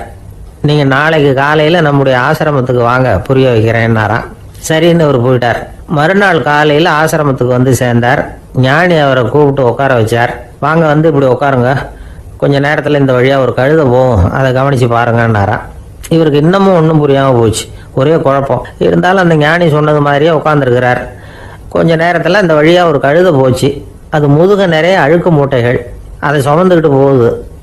ஒரு செலவு தொழிலாளி அதை ஓட்டிகிட்டு போகிறார். கொஞ்சம் தூரத்தில் ஒரு ஆறு இருக்குது. அங்கே போய் துணியெல்லாம் சுத்தப்படுத்திக்கிட்டு சாயந்தரமாக திரும்பி இந்த வழியாக வருவாங்க. ஞானி சொன்னது மாதிரியே இந்த பெரியவர் அழுக்கு மூட்டையை சுமந்துக்கிட்டு போகிற அந்த கழுதையை கவனித்தார். கழுதை போயிட்டுது. அதுக்கப்புறம் ஞானியை திரும்பி பார்த்தார். இப்போ அந்த ஞானி சொன்னார், சாயந்தரம் வரைக்கும் நீங்கள் இங்கேயே இருக்கணும்னார். அதே மாதிரி இவர் இருந்தார். சாயந்தரமாக அந்த ஞானி சொன்னார், ஐயா, இப்போ கொஞ்ச நேரத்தில் அந்த கழுதை இந்த வழியாக திரும்பி வரும், அதையும் கவனித்து பாருங்கன்னார். இவரும் கவனித்து பார்க்குறார். கழுதை வந்தது. அது முதுகில் சலவை செய்யப்பட்ட துணி மூட்டை, அது பாட்டுக்கு சுமந்துக்கிட்டு போய்கிட்டு இருக்குது. பெரியவருக்கு ஒன்றும் புரியல, பொறுமை இழந்துட்டார். சரி சுவாமி, இந்த கழுதைக்கும் உங்கள் ஞானத்துக்கும் என்ன சம்பந்தம் அப்படின்னார். இப்போ அந்த ஞானி விளக்கினார். ஐயா, இந்த கழுதை இதே மாதிரி தினமும் காலையில் அழுக்கு மூட்டைகளை சுமந்துக்கிட்டு ஆற்றுக்கு போகுது, மாலையில் வெண்மையான சுத்தமான துணிகளை சுமந்துக்கிட்டு திரும்பி ஊருக்கு போகுது. காலையில் இது போகும்பொழுது முதுகில் அழுக்கு மூட்டைகளை சுமந்துக்கிட்டு போகிறோமேங்கிற வருத்தமும் அதுக்கு கிடையாது. சாயந்தரம் திரும்பி வரும்பொழுது சுத்தமான துணிகளை சுமந்துக்கிட்டு வர்றோமேங்கிற மகிழ்ச்சியும் அதுக்கு இல்லை. இதை பார்த்து தான் நானும் அது மாதிரி ஞானத்தை கற்றுக்கிட்டேன் அப்படின்னாராம். அதனால் யார் கற்றுக் கொடுக்குறாங்க அப்படிங்கிறத விட எதை கற்றுக்கிறோம் அப்படிங்கிறது தான் முக்கியம். ஒரு சினிமா பார்க்குறோம், ஒரு அருவி கொட்டுறது மாதிரி காட்சி வருது, தண்ணீர் வழியுது. படம் முடிஞ்சதும் பார்த்தீங்கன்னா அந்த திரை என்ன நனைஞ்சு போயா இருக்கும். ஒரு தீப்பிடிச்சு எரியிற காட்சியே சினிமாவில் பார்க்குறீங்க, காட்சி முடிஞ்சதும் அந்த வெண் திரையே கருகி போயா இருக்கும். படத்தில் வர்ற தண்ணீரும் நெருப்பும் அந்த திரையை பாதிக்கிறது இல்லை. நாம் அந்த திரை மாதிரி இருக்கிறதுக்கு கற்றுக்கணுமா. அந்த பக்குவம் வந்துவிட்டதுன்னா இன்பமும் துன்பமும் நம்ம எதுவும் செய்யாது. ஒரு சினிமாவை பார்க்குற வரைக்கும் சிரிக்கலாம், அழலாம். பார்த்துட்டு வெளியில் வரும்பொழுது அழுதுகிட்டே வரக்கூடாது. ஒருத்தர் வந்தார், அப்படி படம் முடிஞ்சு வெளியில் வரும்பொழுது அருவி மாதிரி கண்ணீர் சிந்திக்கிட்டே வரார். ஏன் சார், படம் அவ்வளவு சோகமா அப்படின்னு கேட்டார். இன்னொருத்தர், இல்லை சார், கூட்டம் ரொம்ப குறைச்சல் சார், மொத்தம் படம் பார்க்க வந்தவங்களே 15 பேர் தான் சார் அப்படின்னார் கண்ணீரை தொடச்சிக்கிட்டே. அதுக்கு நீங்கள் ஏன் சார் அழறீங்கன்னு கேட்டார் அவர். இந்த படத்தோட தயாரிப்பாளரே நான் தான் சார் அப்படின்னாரா இவர். ஒரு ஊரில் ஒரு ஆள் இருந்தான். அவனுக்கு ஒரே ஒரு மகள். அவளை நல்ல இடத்துல கட்டி கொடுக்கணும்னு ஆசைப்பட்டான். அதுக்காக மாப்பிள்ளை தேடிட்டு இருந்தான். அவன் கொஞ்சம் வசதியான ஆள், அதனால் நிறைய பேர் வந்தாங்க. இருந்தாலும் ஒரு நல்ல குணமுள்ள மாப்பிள்ளையாக இருக்கணும் அவன் எதிர்பார்த்தான். அப்படி இருக்கணும்னு தொடர்ந்து முயற்சி பண்ணான். கடைசியாக ஒரு 3 பேர் கிடைச்சாங்க. அந்த 3 பேரில் யாரை தேர்ந்தெடுக்கிறது, இதுதான் அவனுக்கு வந்த குழப்பம். இந்த நிலைமையில் ஒரு பெரியவரை தேடி போனான். அவர்கிட்ட தன்னுடைய பிரச்சனையை சொன்னான். அவர் கொஞ்சம் யோசனை பண்ணார். அதுக்கப்புறம் 3 பேரையும் கூப்பிட்டார். இதை பாருங்கப்பா, உங்கள் 3 பேருக்கும் 3 மாத கால அவகாசம் தர்றேன். நீங்கள் இப்போ போகலாம், 3 மாதம் கழித்து திரும்பி வரலாம். அப்படி வரும்போது இந்த 3 மாத காலத்தில் நீங்கள் செஞ்ச நல்ல காரியம் ஏதாவது ஒன்று சொல்லணும். அதை வச்சு உங்களில் ஒருத்தரை நாங்கள் தேர்ந்தெடுத்துக்கிறோம் அப்படின்னு சொன்னாராம். 3 பேரும் சரின்னு சொல்லிவிட்டு திரும்பி போயிட்டாங்க. 3 மாதம் ஆச்சு. அதுக்கப்புறம் ஒரு நாள் திரும்பி வந்தாங்க. அவர் அவங்கள கூப்பிட்டு உட்கார வச்சார். அப்புறம் கேட்டார், இப்போ சொல்லுங்க, இந்த 3 மாத காலத்தில் நீங்கள் செஞ்சிருக்கிற ஏதாவது ஒரு நல்ல காரியத்தை சொல்லுங்க அப்படின்னார். முதல்ல ஒருத்தன் எழுந்திரிச்சு நின்னான். ஐயா, எங்கள் அப்பா இறந்த பிறகு அவரோட கணக்கு வழக்குகளை எடுத்து பார்த்துக்கிட்டு இருந்தேன். அவர் ஒரு வியாபாரி கிட்ட 10,000 ரூபாய் கடன் வாங்கி இருக்கிறதாக எழுதியிருந்தார். அந்த வியாபாரி இப்போ உயிரோட இல்லை. இருந்தாலும் அந்த வியாபாரியோட மகனை தேடி கண்டுபிடிச்சேன். கணக்கு புத்தகத்தை காட்டினேன். எங்க அப்பா உங்க அப்பா கிட்ட 10,000 ரூபாய் கடன் வாங்கி இருக்கிறதாக இதை எழுதியிருக்கிறார். அதனால அதை திருப்பி கொடுக்கறதுக்காக வந்திருக்கிறேன். இந்தாங்க அந்த பணம் அப்படின்னு சொல்லி கொடுத்துட்டு வந்துட்டேன் அப்படின்னு நானும். இதை பெரியவர் கவனமா கேட்டுக்கிட்டார். அதுக்கப்புறம் 2வது இளைஞன் எழுந்திருச்சான். ஐயா, நான் போன மாசம் ஒரு நாள் ராத்திரி வேலையில ஒரு காட்டுப்பாதை வழியா எங்க ஊருக்கு போயிட்டு இருந்தேன். அந்த சமயத்துல அந்த வழியா வந்துகிட்டு இருந்த ஒரு வழிபோக்கர்கிட்ட 4-5 திருடர்கள் வம்பு வளர்த்து அவர்கிட்ட இருந்த பொருளை எல்லாம் கொள்ளையடிச்சுக்கிட்டு இருந்தாங்க. நான் உடனே ஒரு குச்சியை எடுத்துட்டு ஓடினேன். அந்த திருடர்களை அடிச்சு விரட்டினேன். பொருளை எல்லாம் மீட்டு அந்த வழிபோக்கர்கிட்ட ஒப்படைச்சேன். அவரை பத்திரமா அழைச்சிட்டு போய் அவர் வீட்டில் விட்டுட்டு வந்தேன் அப்படின்னு நானும். இதையும் பெரியவர் கவனமா கேட்டுக்கிட்டார். அடுத்தபடியா 3வது இளைஞன் எழுந்திருச்சான். ஐயா, போன மாசம் ஒரு நாள் நான் ஒரு மலைப்பாதை வழியா போயிட்டு இருந்தேன். மலைப்பாதை விளிம்புல ஒரு மதகு கட்டை, அது மேல ஒரு ஆள் படுத்து தூங்கிட்டு இருந்தான். அந்த பக்கம் தவறி உருண்டு விழுந்திருந்தான்னா அதில் பாதாளம். அது மலையடி வாரத்துல போய் தான் வேணும், அவ்வளவு பள்ளம். அது தெரியாம அவன் பாட்டுக்கு தூங்கிட்டு இருந்தான். நான் உடனே அவன்கிட்ட ஓடி போய் குனிஞ்சு அவன் முகத்தை பார்த்தேன். அப்பதான் புரிஞ்சுது, அவன் ஏற்கனவே எனக்கு தெரியும். அவனை எனக்கு நிறைய கெடுதல் பண்ணியிருக்கிறான், இடைஞ்சல் கொடுத்தவன். இருந்தாலும் ஐயோ பாவம்னு நினைச்சு அவனை எழுப்பி பாதுகாப்பா வேற ஒரு இடத்துல படுக்க வச்சுட்டு வந்தேன் அப்படின்னு நானா. பெரியவர் இதையும் கேட்டுக்கிட்டார். அதுக்கப்புறம் அவங்க 3 பேரையும் பார்த்து நீங்க போகலாம், நாங்க யோசிச்சு முடிவு பண்ணி உங்களுக்கு சொல்லி அனுப்புறோம் அப்படின்னாராம். அந்த இளைஞர்கள் புறப்பட்டு போயிட்டாங்க. அதுக்கப்புறம் அந்த பெண்ணோட அப்பாவை பார்த்து சொன்னார், இந்த 3 பேருமே நல்ல பிள்ளைங்க தான், அதுல ஒன்றும் சந்தேகம் இல்லை. இருந்தாலும் இந்த 3 பேர் செஞ்ச செயல்களையும் ஒப்பிட்டு பார்க்க வேண்டியிருக்கு. முதல் இளைஞன் நேர்மைக்கு எடுத்துக்காட்டா விளங்குறான். இந்த காலத்துல இது மாதிரி இளைஞர்களை பார்க்கறது ரொம்ப கஷ்டம்தான். இருந்தாலும் அவன் கடமையை தான் செஞ்சான். 2வது இளைஞன் நல்ல வீரன், தைரியசாலி. ஒரு வீரன் எதை செய்யணுமோ அதைத்தான் இவன் செஞ்சான். இவன் ஒரு லட்சிய மனிதன். 3வது இளைஞன் தன்னுடைய பகைவனுக்கே உதவி செஞ்சிருக்கான். அவன் உயிரை காப்பாத்தி இருக்கிறான். பகைவனுக்கு அருள்வதுங்கிறது ஒரு சாதாரண மனுஷனால செய்யக்கூடிய காரியம் இல்லை. பகையை மறக்கிறதும் பகைவனுக்கு அருள்வதும் தெய்வீக பண்புகள். அதனால இவனையே உன்னுடைய மகளுக்கு ஏற்ற மாப்பிள்ளையா தேர்ந்தெடுக்கலாம் அப்படின்னு சொன்னாங்களாம். ஒரு நல்ல நாள்ல அவங்களுக்கு திருமணம் நல்ல விதமா நடந்து முடிஞ்சுதான். இது சுவாமி சின்மயானந்தர் சொல்லி இருக்கிற ஒரு கதை. இதுல இருந்து நாம புரிந்து கொள்ள வேண்டிய ஒரு கருத்து, நமக்கு கெடுதல் பண்ணவங்களுக்கும் நாம நல்லது செய்யணும். ஆனா நடைமுறையில அப்படி நம்மளால செய்ய முடியறதில்ல. அதுதான் சிக்கல். நம்மால் ஒருத்தங்கிட்ட கேட்டேன், ஏண்டா உன்னுடைய பகைவன் ஒருத்தன் அது மாதிரி ஒரு மலைப்பாத மதகு கட்டையில படுத்திருந்தா உடனே நீ என்ன நினைப்ப அப்படின்னு கேட்டோம். இது ஒரு அருமையான சந்தர்ப்பம்னு நினைப்பேன் அப்படின்னா. எதுக்குன்னு கேட்டோம். அவனை அந்த பக்கமா உருட்டி கீழே தள்ளுறதுக்கு அப்படின்னா. ஒரு ஊர்ல ஒரு பெரியவர் இருந்தார். அவர் ஒரு குரு. அவர் தொடர்ந்து தியான கூட்டங்கள் நடத்துவார். அந்த கூட்டத்தில் கலந்துக்கிறதுக்காக பல ஊர்கள்ல இருந்து சீடர்கள் நிறைய பேர் வருவாங்க போவாங்க. ஒரு நாள் அங்கே கூட்டம் நடந்துகிட்டு இருக்குது. அந்த சமயத்தில் சீடர்களில் ஒருத்தன் என்னத்தையே திருடி விட்டான். மற்ற சீடர்கள் அதை கவனிச்சுட்டாங்க.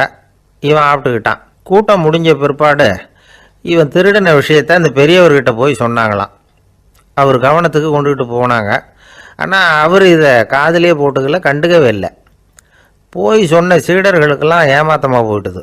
என்ன இது, இவ்வளவு தூரம் நாம் கண்டுபிடிச்சி போய் சொல்கிறோம், அவர் கண்டுக்கவே மாட்டேங்கிறாரே அப்படின்னு ஒரு மாதிரி ஆகிட்டாங்க.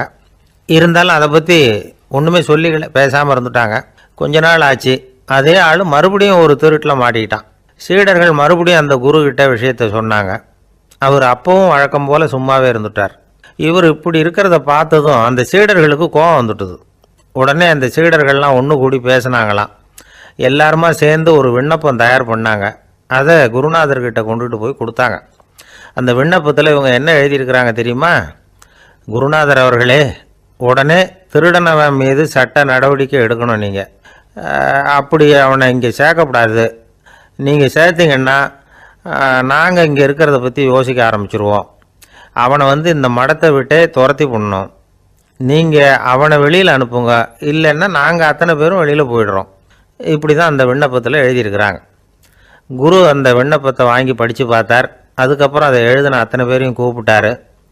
எல்லாரும் இப்படி வாங்கன்னாரு. வந்தாங்க. இப்படி என் எதிரில் உட்காருங்கன்னார். உட்காந்தாங்க. அப்புறம் சொன்னார், இதை பாருப்பா, நீங்கள் எல்லாரும் புத்திசாலிகள், உங்களுக்கு எது நல்லது எது கெட்டதுங்கிறது நல்லா தெரியும். நீங்கள் மேற்கொண்டு ஏதாவது படிக்கணும்னு நினச்சா வேறு எங்கே வேணும்னாலும் போகலாம், அதுக்கு நான் தடை சொல்ல மாட்டேன். ஆனால் உங்களால் குற்றம் சாட்டப்பட்ட அவன் இருக்கானே, அவன் எப்படின்னா அவனுக்கு எது நல்லது எது கெட்டதுங்கிறதெல்லாம் தெரியாது, அதனால தான் திருடுறான். நீங்கள் சொல்கிறது மாதிரி அவனை அடித்து துரத்தி போடுறோம்னு வச்சுக்கோங்க, அவனுக்கு எப்படி நல்லது கெட்டது தெரியும்? அவனுக்கு அதை யார் சொல்லி கொடுக்கறது? அதனால் இங்கேயே இருக்கட்டும், அதுதான் சரி. இதுக்காக நீங்கள் எல்லாரும் என்னை விட்டுட்டு போனாலும் சரி, அவனை நான் விரட்ட மாட்டேன் அப்படின்னு விட்டாரான். இவ்வளவையும் திருடனை அந்த சீடன் கேட்டுக்கிட்டே இருந்திருக்கான். அவன் கண்களில் கண்ணீர். அப்படியே எழுந்திரிச்சு வந்தான். குரு காலில் விழுந்தான். அவன் கண்ணீரில் அவனது தீமை கழுவப்பட்டது அப்படிம்பாங்க. அதாவது சீடர்களுக்கு அந்த குருவோட பெருமை அப்போ தான் புரிஞ்சுதான். ஒரு நல்ல ஆசிரியர் இருக்காருன்னு வச்சுங்க, நல்லா படிக்கிற பையனுக்கு தான் பாடம் சொல்லி கொடுப்பேன்னா அது என்ன பெரிய விஷயமா? மோசமாக படிக்கிறவனையும் மாற்றி காட்டுறேங்கிறது தான் பெருமை. இந்த காலத்து குரு ஒருத்தர் ஒரு ஆசிரமம் வச்சு நடத்திட்டு வந்தார். நிறைய பேர் தினம் வருவாங்க போவாங்க. ஒரு நாள் ஒருத்தன் வந்தான். அந்த குரு முன்னாடி போய் நின்னான். ஐயா, என்ன உங்கள் சீடனாக ஏற்றுக்கணும்னா. அந்த குரு நிமிர்ந்து பார்த்தார். உன்னுடைய நோக்கம் என்னன்னு கேட்டார். ஐயா, உங்ககிட்ட கொஞ்ச நாள் இருந்தேன்னா நல்ல பழக்க வழக்கங்களை கற்றுக்கலாம், அதுக்கப்புறம் வெளியில் போய் ஒரு நல்ல தொழில் தொடங்கி வாழ்க்கையில் முன்னுக்கு வரணுங்கிறது தான் என்னோட நோக்கம் அப்படின்னா. நீ சொல்கிறது சரி, ஆனால் உன்னால் இங்கே நல்ல பழக்க வழக்கங்களை கற்றுக்க முடியலேன்னு வச்சுக்கோ, அப்போ என்ன பண்ணுவேன் அப்படின்னு கேட்டார் அவர். அப்படி ஆச்சுன்னா என்ன, உங்களை மாதிரியே ஒரு ஆசிரமம் ஆரம்பித்து அதுக்கு குருவாக இருந்துட்டு போகிறேன் அப்படின்னு நானும். ஒரு ஆள் இருந்தார். அவர் தன்னை ஒரு குருன்னு சொல்லிக்கிட்டார். மௌன குரு, வாயே திறக்கிறதில்ல. அவருக்கு 2 சீடர்கள் உண்டு. இவங்க தான் வர்றவங்க கிட்ட பேசுவாங்க, விளக்கம் கொடுப்பாங்க. ஒரு நாள் இந்த சீடர்கள் 2 பேரும் எங்கேயோ வெளியில் போயிட்டாங்க.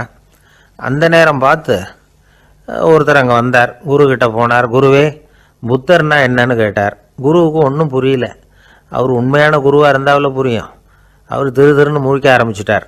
இந்த நேரம் பார்த்து இந்த சீடர்கள் எங்கேயோ போயிட்டாங்களே, என்ன பண்ணுறது, உதவிக்கு யாராவது கிடைக்க மாட்டாங்களா அப்படின்னு அப்படியே சுற்றி பார்க்குறார். அங்கங்கே பார்க்குறார். வந்தவர் இதை கவனித்தார். ஏதோ புரிஞ்சுக்கிட்ட ஒரு மாதிரி அடுத்த கேள்வி கேட்டார். தர்மம்னா என்ன சுவாமின்னார். குருவுக்கு ரொம்ப சங்கடமாக போச்சு.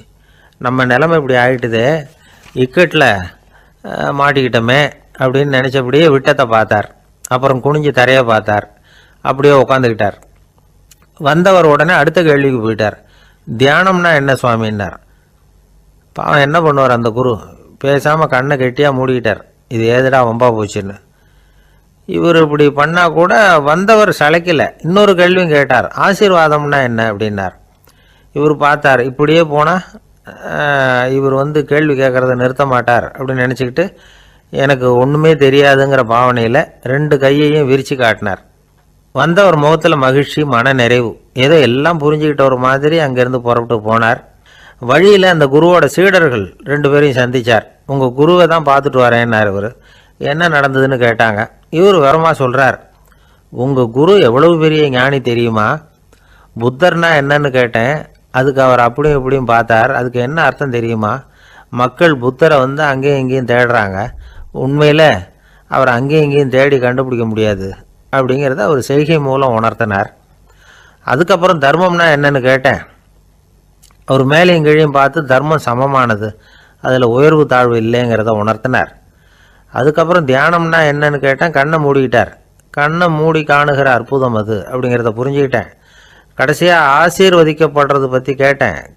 கைகளை நீட்டி உதவுறது தான் அது அப்படிங்கிறத தன்னுடைய இருகை விரித்து உணர்த்தினார். எவ்வளோ பெரிய மகான் அவர் அப்படின்னு சொல்லிவிட்டு அவர் பாட்டு போயிட்டார். சீடர்கள் அதுக்கப்புறம் மெதுவாக குருக்கிட்ட சேர்ந்தாங்க. அவங்கள பார்த்ததும் குருவுக்கு கோபம் வந்துட்டுது. அடே பாவிகளா, எங்கடா போய் தொலைஞ்சிங்க, நான் ஒரு ஆளுகிட்ட மாட்டிக்கிட்டு என்ன பாடுபட்டிருக்கேன் தெரியுமான்னார். இது மாதிரி தான் நாம் சாதாரண மனிதர்களின் புற வேடங்களிலேயே மயங்கி போயிடுறோம். அவங்க பேச்சு, செய்கை, பார்வை இதிலெல்லாம் ஏதோ பெரிய தத்துவம் இருக்கிறதாக நினச்சிக்கிறோம். உண்மையிலேயே அந்த தத்துவங்கள் யாருக்கு சொந்தம்? அவங்களுக்கு இல்லை, நமக்கு தான் சொந்தம். நாம் தானே அதை கற்பிச்சுக்கிட்டோம். நாம் அடையாளம் கண்டுக்கிறது இல்லை, நாம் யாருங்கிறது நமக்கு புரியறதில்ல. அதுதான் இன்றைக்கி நடக்கிறது. அதனால தான் அடுத்தவங்களை தேடி ஓடிக்கிட்டு இருக்கிறோம். சில வீடுகளில் கூட இது மாதிரி சைகைகள் உண்டு. சில குடும்ப தலைவர்கள் தினமும் காலையில் கண்ணை கெட்டியாக மூடிக்கிட்டு கை ரெண்டையும் சுத்தமாக விரித்து வச்சுக்கிட்டே உட்காந்து தியானம் பண்ணுறது வழக்கம். எதுக்காக அப்படி பண்ணுறீங்கன்னு ஒருத்தரை பார்த்து கேட்டேன். இந்த மாதம் வாங்கின சம்பளம் பூரா தீர்ந்து போச்சு, இனிமேல் என் கையில் சுத்தமாக ஒன்றும் இல்லை, புதுசாக எதுவும் செலவு வச்சுடாதே அப்படிங்கிறத அப்படி உள்ளங்கை ரெண்டையும் விரித்து காட்டி அவங்களுக்கு உணர்த்துறேன் அப்படின்னார். ஒருத்தன் வேகமாக ஓடி வந்தான். ஏப்பா அப்படி தலை தெறிக்க ஓடி வர்றேன்னு கேட்டேன். பின்னாடி துரத்திக்கிட்டு வருது சார் அப்படின்னா.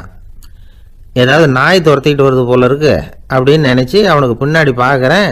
கண்ணு கேட்டின தூரம் வரைக்கும் எதுவுமே தெரியல. ஏன்பா எதுவும் ஒன்றை துரத்துறது மாதிரி தெரியலையேன்னு. நல்லா பாருங்கள் சார் அப்படின்னா. பார்த்துட்டு தான் சொல்கிறேன் என்ன.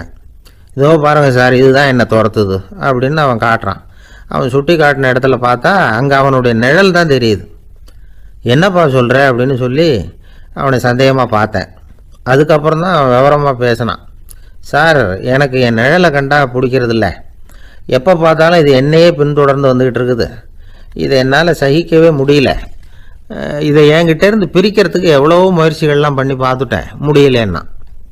அப்படி என்னென்ன முயற்சிகள் பண்ணினேன் அப்படின்னு கேட்டேன். அவன் என்னென்ன செஞ்சாங்கிறத விவரமாக சொன்னான். அவன் என்ன பண்ணியிருக்கிறான், ஒரு பெரிய குழியை தோண்டி அதில் தன்னுடைய நிழலை புதைச்சிருவோம் அப்படின்னு முடிவு பண்ணிவிட்டு மண்வெட்டி எடுத்துக்கிட்டு தோட்டத்து பக்கம் போயிருக்கான். ஆழமாக ஒரு குழியை தோண்டியிருக்கான். குனிஞ்சு பார்க்குறான். அந்த குழிக்குள்ளே தன்னுடைய நிழல் தெரியுது. ஆஹா, இதுதான் சமயம், நிழல் இப்போ குழிக்குள்ளே இருக்குது, மண்ணை போட்டு மூடி போடலாம் அப்படின்னு நினச்சிக்கிட்டு கொஞ்சம் மண்ணை அள்ளி போட்டான். பார்த்தா இப்போ அந்த நிழல் அந்த மண்ணுக்கு மேலே வந்து நிற்கிது. இது ஏதுடா ரொம்ப போச்சு அப்படின்னு அவசரமாக மண்ணை வாரி போட்டு மூடி பார்க்குறான். குழி பூராவும் மூடி விட்டு பார்க்குறான். மறுபடியும் நிழல் மேலே வந்து உட்காந்துக்கிட்டு இருக்குது. சரி, இதை குழியில் புதைக்க முடியாது அப்படின்னு முடிவு பண்ணிட்டு இதை இங்கேயே இப்படியே விட்டுட்டு ஒரே ஓட்டமாக ஓடி போடுவோம் அப்படின்னு நினச்சி எடுத்தான் ஓட்டம். அது காலை நேரம். இவன் மேற்க நோக்கி ஓடிக்கிட்டு இருக்கிறான். ஓடி ஓடி பார்க்குறான், நிழல் இவனை விட வேகமாக இவனுக்கு முன்னாடி ஓடிக்கிட்டு இருக்கு. சரி, திரும்பி ஓடி பார்ப்போம் அப்படின்னு நினச்சிக்கிட்டு அப்படியே சடார்னு திரும்பி ஓட ஆரம்பித்தான். பார்த்தான், அப்பாடா நிழலை காணலை. கொஞ்சம் தூரம் ஓடி ஒரு இடத்துல நின்று அப்படியே சாவகாசமாக திரும்பி பார்க்குறான். பின்னாடி நின்றுக்கிட்டு இருக்குது நிழல். இப்படி ஓடி வந்து தான் இங்கே நம்ம முன்னாடி நின்று தன்னுடைய அவஸ்தையை சொல்லிகிட்டு இருக்கிறான். இந்த நிழலை துரத்துறது அல்லது வெட்டி விடுறது, இதுக்கு ஏதாவது வழி இருக்கா சொல்லுங்கள் சார் அப்படிங்கிறான். நமக்கு ஒன்றும் புரியல. அந்த நேரம் பார்த்து ஒரு பெரியவர் வந்தார். அவர்கிட்ட யோசனை கேட்டோம், என்ன செய்யலாம்னு. அவர் சொன்னார், இந்த பாருப்பா, நீ அங்கேயும் எங்கேயும் ஓடாத, அப்படியே கீழே படுத்துக்கொண்டார். அது நல்ல உச்சி வேலை. அவன் அப்படியே கீழே படுத்துக்கிட்டான். இப்போ அப்படி இப்படின்னு திரும்பி பார்க்குறான், நிழலை காணலை. அவன் இப்போ தான் நிம்மதியாக இருந்தான். இப்போ அந்த பெரியவர் சொன்னார், எல்லா மனிதர்களுமே இப்படி தான் ஓடிக்கிட்டு இருக்கிறாங்க. நான் எனது அப்படிங்கிற ஆணவம் தான் அவங்கள துரத்திக்கிட்டு இருக்கு. அதை விட்டுட்டு ஓடணும்னு நினச்சாலும் அது முன்னாடி வந்து நிற்கிது. பரம்பொருளை நோக்கி ஓடுறப்போ இந்த ஆணவம் பின்னாடி வந்து விடுது. பரிபூர்ண சரணாகதிங்கிற நிலையில் அது முழுசுமாக மறைஞ்சு விடுது. தன்னை உணர்கிற வேலை அது. அந்த நேரம் மனிதனுக்கு விடுதலை உணர்வு ஏற்படுகிற நேரம் அது. அப்படிப்பட்ட சுதந்திர மனிதர்களாக எல்லாரும் மாறி போயிட்டாங்கன்னா இந்த உலகமே இன்பமயம் அப்படின்னு ஒரு விளக்கம் கொடுத்தார் பெரியவர். நம்மால் ஒருத்தர் வேகமாக ஓடி வந்துக்கிட்டு இருந்தான். ஏன்டா அப்படி ஓடி வர்ற அப்படின்னு கேட்டார் எதிரில் வந்தவர். ஆசை துரத்துது, அதுதான் ஓடி வர்றேன்னா. உனக்கு என்ன ஆசைன்னு கேட்டார். எனக்கு ஒன்றும் ஆசை இல்லைங்க, என்னை எப்படியாவது பிடிச்சுடணும்னு போலீஸ்காரங்களுக்கு ஆசை. அந்த ஆசை இப்போ என்னை துரத்தி பின்னாடி வந்துக்கிட்டு இருக்குது. அதுதான் தப்பிச்சு வந்துக்கிட்டு இருக்கிறேன். குறுக்க நிற்காதீங்க சார், வழியை விடுங்க அப்படின்னு சொல்லிவிட்டு வேகமாக ஓடி மறைஞ்சான். எனக்கு வாழ்க்கையில் ஒரே ஒரு ஆசை தான் சார் அப்படின்னார் ஒருத்தர். அது என்னன்னு கேட்டேன். ஆசைகளை ஒழிச்சுடணுங்கிறது தான் என்னோட ஆசை அப்படின்னார். இப்படி ஆசைகளை ஒழிக்க வேண்டும் அப்படிங்கிறதையே ஒரு ஆசையாக கொள்வது அபத்தம் அப்படிங்கிறார் ஒரு பெரியவர். இது மாதிரி ஆசைகளை ஒழிக்க ஆசைப்பட்டால் அந்த நோக்கம் நிறைவேறாதான். அந்த முயற்சியால் புதுசாக சில துன்பங்கள் தான் சேருமா. அதில் புதுசாக ஒரு ஆசை தலை தூக்கும் அப்படிங்கிறார் அவர். ஆசைகளை தானாக விழ வச்சுடலாம். அதுக்கு வழி என்ன தெரியுமா? எந்த ஒரு ஆசையையுமே பூரணமாக நிறைவேற்றி கொள்ள முடியாதுங்கிறத உணரணும். அதை உணர்ந்தால் ஆசைகள் தானாக விழுந்துடும். அதை விட்டுட்டு ஆசைகளை விட்டுடணுங்கிறதையே ஒரு ஆசையாக வச்சுக்கிட்டு அதுக்காக கடுமையாக முயற்சிகளையும் செஞ்சுக்கிட்டு நான் ஆசைகளை விட்டுட்டு ஞானோதயம் அடையிறதுக்கு கடுமையாக முயற்சி பண்ணிகிட்டு இருக்கிறேன் சார் அப்படின்னு சொல்லிக்கிட்டு இருந்தால் எந்த காலத்துலேயும் ஞானோதயம் வரப்போகிறதில்ல. அதுக்கு பதிலாக துன்பந்தான் வந்து சேரும் அப்படிங்கிறது அவரோட கருத்து. எந்த ஒரு ஆசையையும் பூரணமாக நிறைவேற்றி கொள்ள முடியாது அப்படிங்கிறத உணரணும். ஒரு ராஜா, அவர் மனசில் அமைதி இல்லை, எப்பவும் கஷ்டப்பட்டுக்கிட்டே இருந்தார். இந்த துன்பத்தை போக்குறதுக்கு பல வழிகளில் என்னென்னமோ முயற்சியெல்லாம் பண்ணி பார்த்தார், ஒன்றும் சரியாக வரல. கடைசியாக ஒரு காரியம் பண்ணார். அதாவது ஒரு வேதாந்தியை தேடிட்டு போனார். அவரை பார்த்து கேட்டார், ஐயா, என்னுடைய துன்பங்கள்லேருந்து நான் வந்து விடுபடணும், அதுக்கு சுலபமாக ஏதாவது ஒரு வழி இருந்தால் சொல்லுங்களேன் அப்படின்னு கேட்டுக்கிட்டார். அதுக்கு அந்த வேதாந்தி சொன்னார், அதுக்கு ஒரு வழி சொல்கிறேன், அது மாதிரி செய். அதாவது உன்னுடைய ராஜ்யத்துக்குள்ள போதுங்கிற மனசோட வாழுற ஒருத்தனை கண்டுபிடிக்கணும். அப்படி கண்டுபிடிச்சி அவனுடைய சட்டையை வாங்கி நீ போட்டுக்கணும். அப்படி போட்டுக்கிட்டா உன்னுடைய துன்பம் தீர்ந்துரும் அப்படின்னார். உடனே ராஜாவுக்கு ரொம்ப மகிழ்ச்சி. அரண்மனையில் இருந்த அத்தனை பேரையும் ஆளுக்கு ஒரு பக்கமாக அனுப்புனார், தேட சொன்னார்.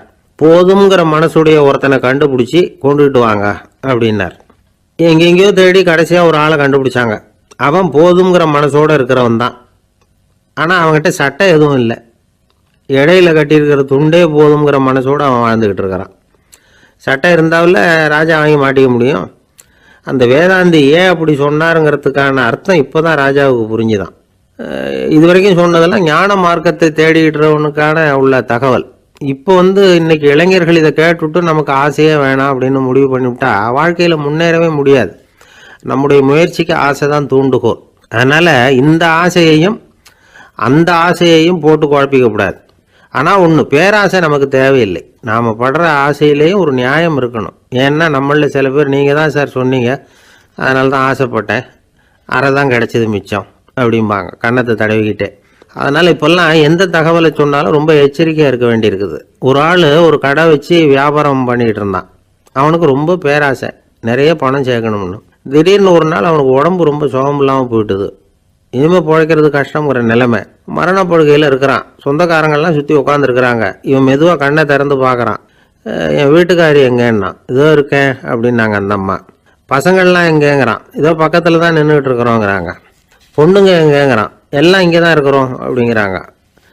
எல்லாம் இங்கே தான் பக்கத்தில் தான் இருக்கோம், நீங்கள் கவலைப்படாதீங்கன்னு சொல்கிறாங்க எல்லாம். அவன் மெதுவாக கஷ்டப்பட்டு வாயை திறந்து, அட பாவிங்களா, எல்லாரும் இங்கே இருந்தால் அங்கே கடையை யார் கவனிக்கிறது அப்படின்னானா. ஜப்பானில் உள்ள ஒரு புத்த விகாரை, அங்கே ஒரு வயசான பௌத்த குரு தங்கியிருக்கிறார். ஒரு நாள் ராத்திரி கடுமையான குளிர், அவரால் தாங்க முடியல. பார்த்தார், மரத்தில் செஞ்ச புத்த சிற்பங்கள் அங்கே நிறைய இருந்தது. அதில் ஒன்றை எடுத்து அதுக்கு தீ மூட்டி அந்த நெருப்பில் குளிர் காஞ்சிக்கிட்டு இருக்கிறார். மர சிற்பம் தீ வச்சதும் படபடன்னு வெடிக்க ஆரம்பிச்சுட்டுது. அந்த சத்தத்தை கேட்டதும் அந்த புத்த விகாரையின் குருக்கள் வெளியில் ஓடி வந்தார். இவர் ஆனந்தமாக குளிர் காஞ்சிக்கிட்டு இருக்கிறார். அவரால் பொறுத்துக்க முடியல. தெருவில் தெரிஞ்சுக்கிட்டு இருந்த அந்த பெரியவரை இங்கே தங்க அனுமதித்ததே அவர் தான். இவர் இப்படி பண்ணுறாரேன்னு நினச்சிக்கிட்டே அவரை கோபமாக பார்த்தார். ஏன் இப்படி கோபமாக பார்க்குறீங்க, இப்படி உட்காருங்க அப்படிங்கிறாரு இவர். அவருக்கு இன்னமும் கோபம் வந்துட்டுது. எங்கள் கடவுளை எரிச்சுட்டீங்களே அப்படின்னு சத்தம் போட்டாராம். அப்படியா அப்படின்னு கேட்டுக்கிட்டே அந்த சாம்பலை கிளறினார் இவர். என்ன செய்கிறீங்கன்னு கேட்டிருக்காரு அவர். நான் எலும்புகளை தேடுறேன்னாராம். நீங்கள் ஒரு பைத்தியம், இது ஒரு மர சிற்பம், இதில் எலும்புகள் கிடையாது அப்படின்னாராம். அவருக்கு கோபம் வந்துட்டுது.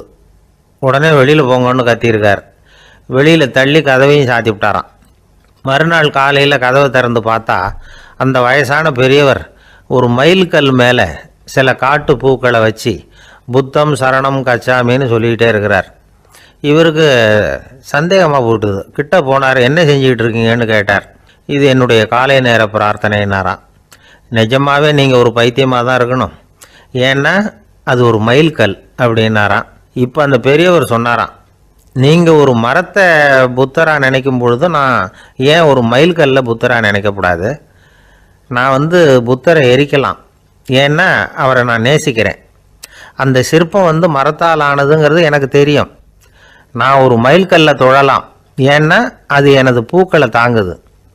நான் இந்த மைல்கல்லுக்குள்ளே மறைஞ்சிருக்கிற புத்தரை பார்க்குறேன்.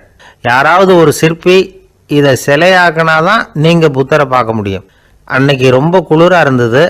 நான் எனக்குள்ளே இருக்கிற புத்தரையும் பாதுகாக்கணும். உள்ளே இருக்கிற புத்தரை காப்பாற்றுறதுக்காக வெளியில் உள்ள புத்தரை எரிக்கலாம். அதில் ஒன்றும் தப்பு இல்லை. அது அவருடைய போதனையிலேயே இருக்குது. உனக்குள் ஜோதியாக இரு அப்படிங்கிறது அவருடைய போதனை. என்னுடைய புத்தர் குளிரில் நடுங்கிட்டு இருந்தார். அந்த மர சிற்பங்கள் வெயில் மழையில் உணர்ச்சி இல்லாமல் இருந்தது. அதனால் அப்படி பண்ணினேன். ஆனால் நீங்கள் என்ன பண்ணீங்க? நான் ஒரு மர புத்தரை எரிச்சதுக்காக உயிருள்ள புத்தரை வெளியில் தள்ளி கதவை சாத்தினீங்க அப்படின்னாராம் அந்த பெரியவர். உண்மையான பக்திங்கிறது இதுதான். அதாவது உனக்குள் ஜோதியாக இரு அப்படின்னு புத்தர் சொன்னார் இல்லையா? அது மாதிரி தனக்குள் ஜோதியாக இருக்கிற இந்த காலத்து ஆசாமிகள் நிறைய பேர் உண்டு. எப்பவும் போதையிலேயே இருக்கிறவங்க.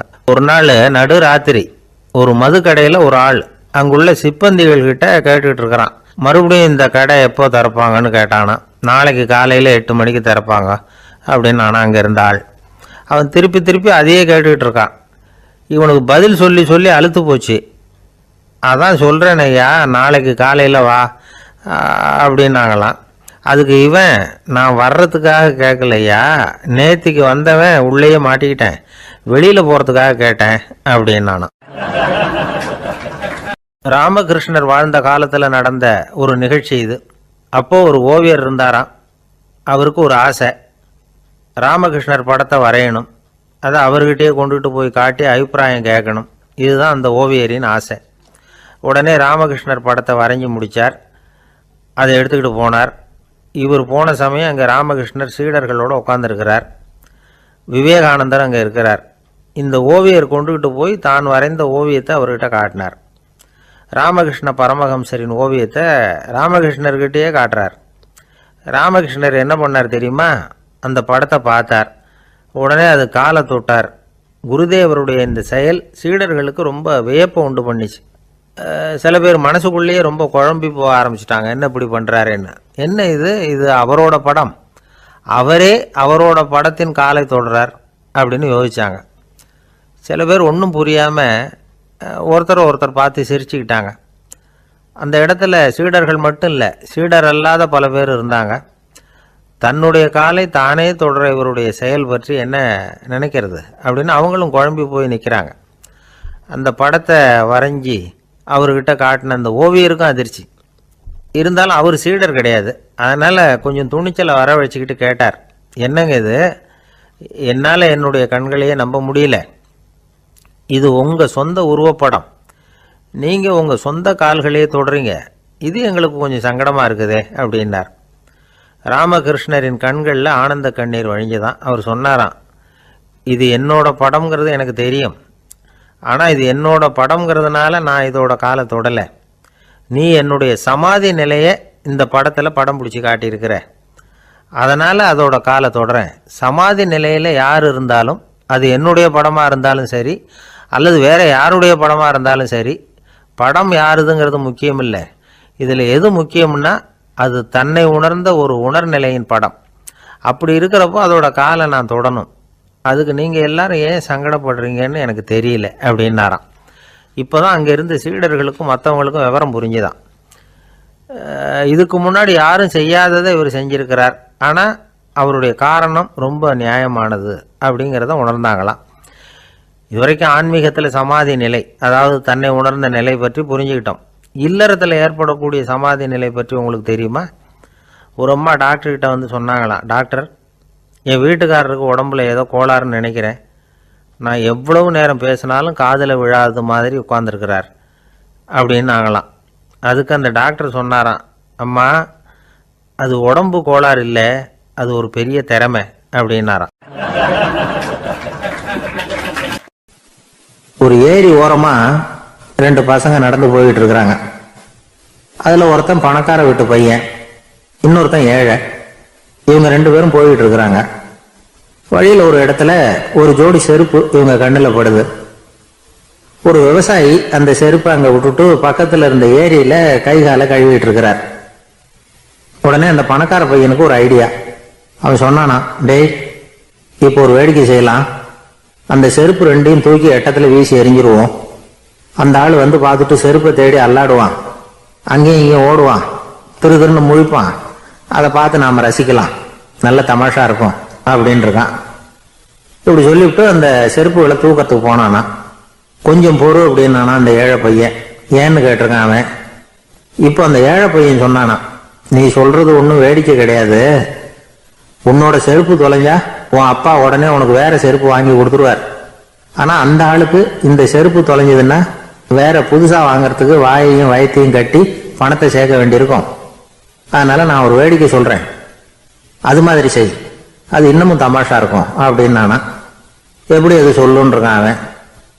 செருப்பு ரெண்டும் அது இருக்கிற இடத்துலயே இருக்கட்டும். உன் சட்ட பையிலிருந்து ஒரே ஒரு ரூபாய் நாணயத்தை விடு, அதை அந்த செருப்பு மேல அதோட குதிகால் பகுதியில வச்சுட்டு நாம 2 பேரும் அந்த மரத்துக்கு பின்னாடி ஓடி போய் மறைஞ்சு நின்னுக்குவோம்.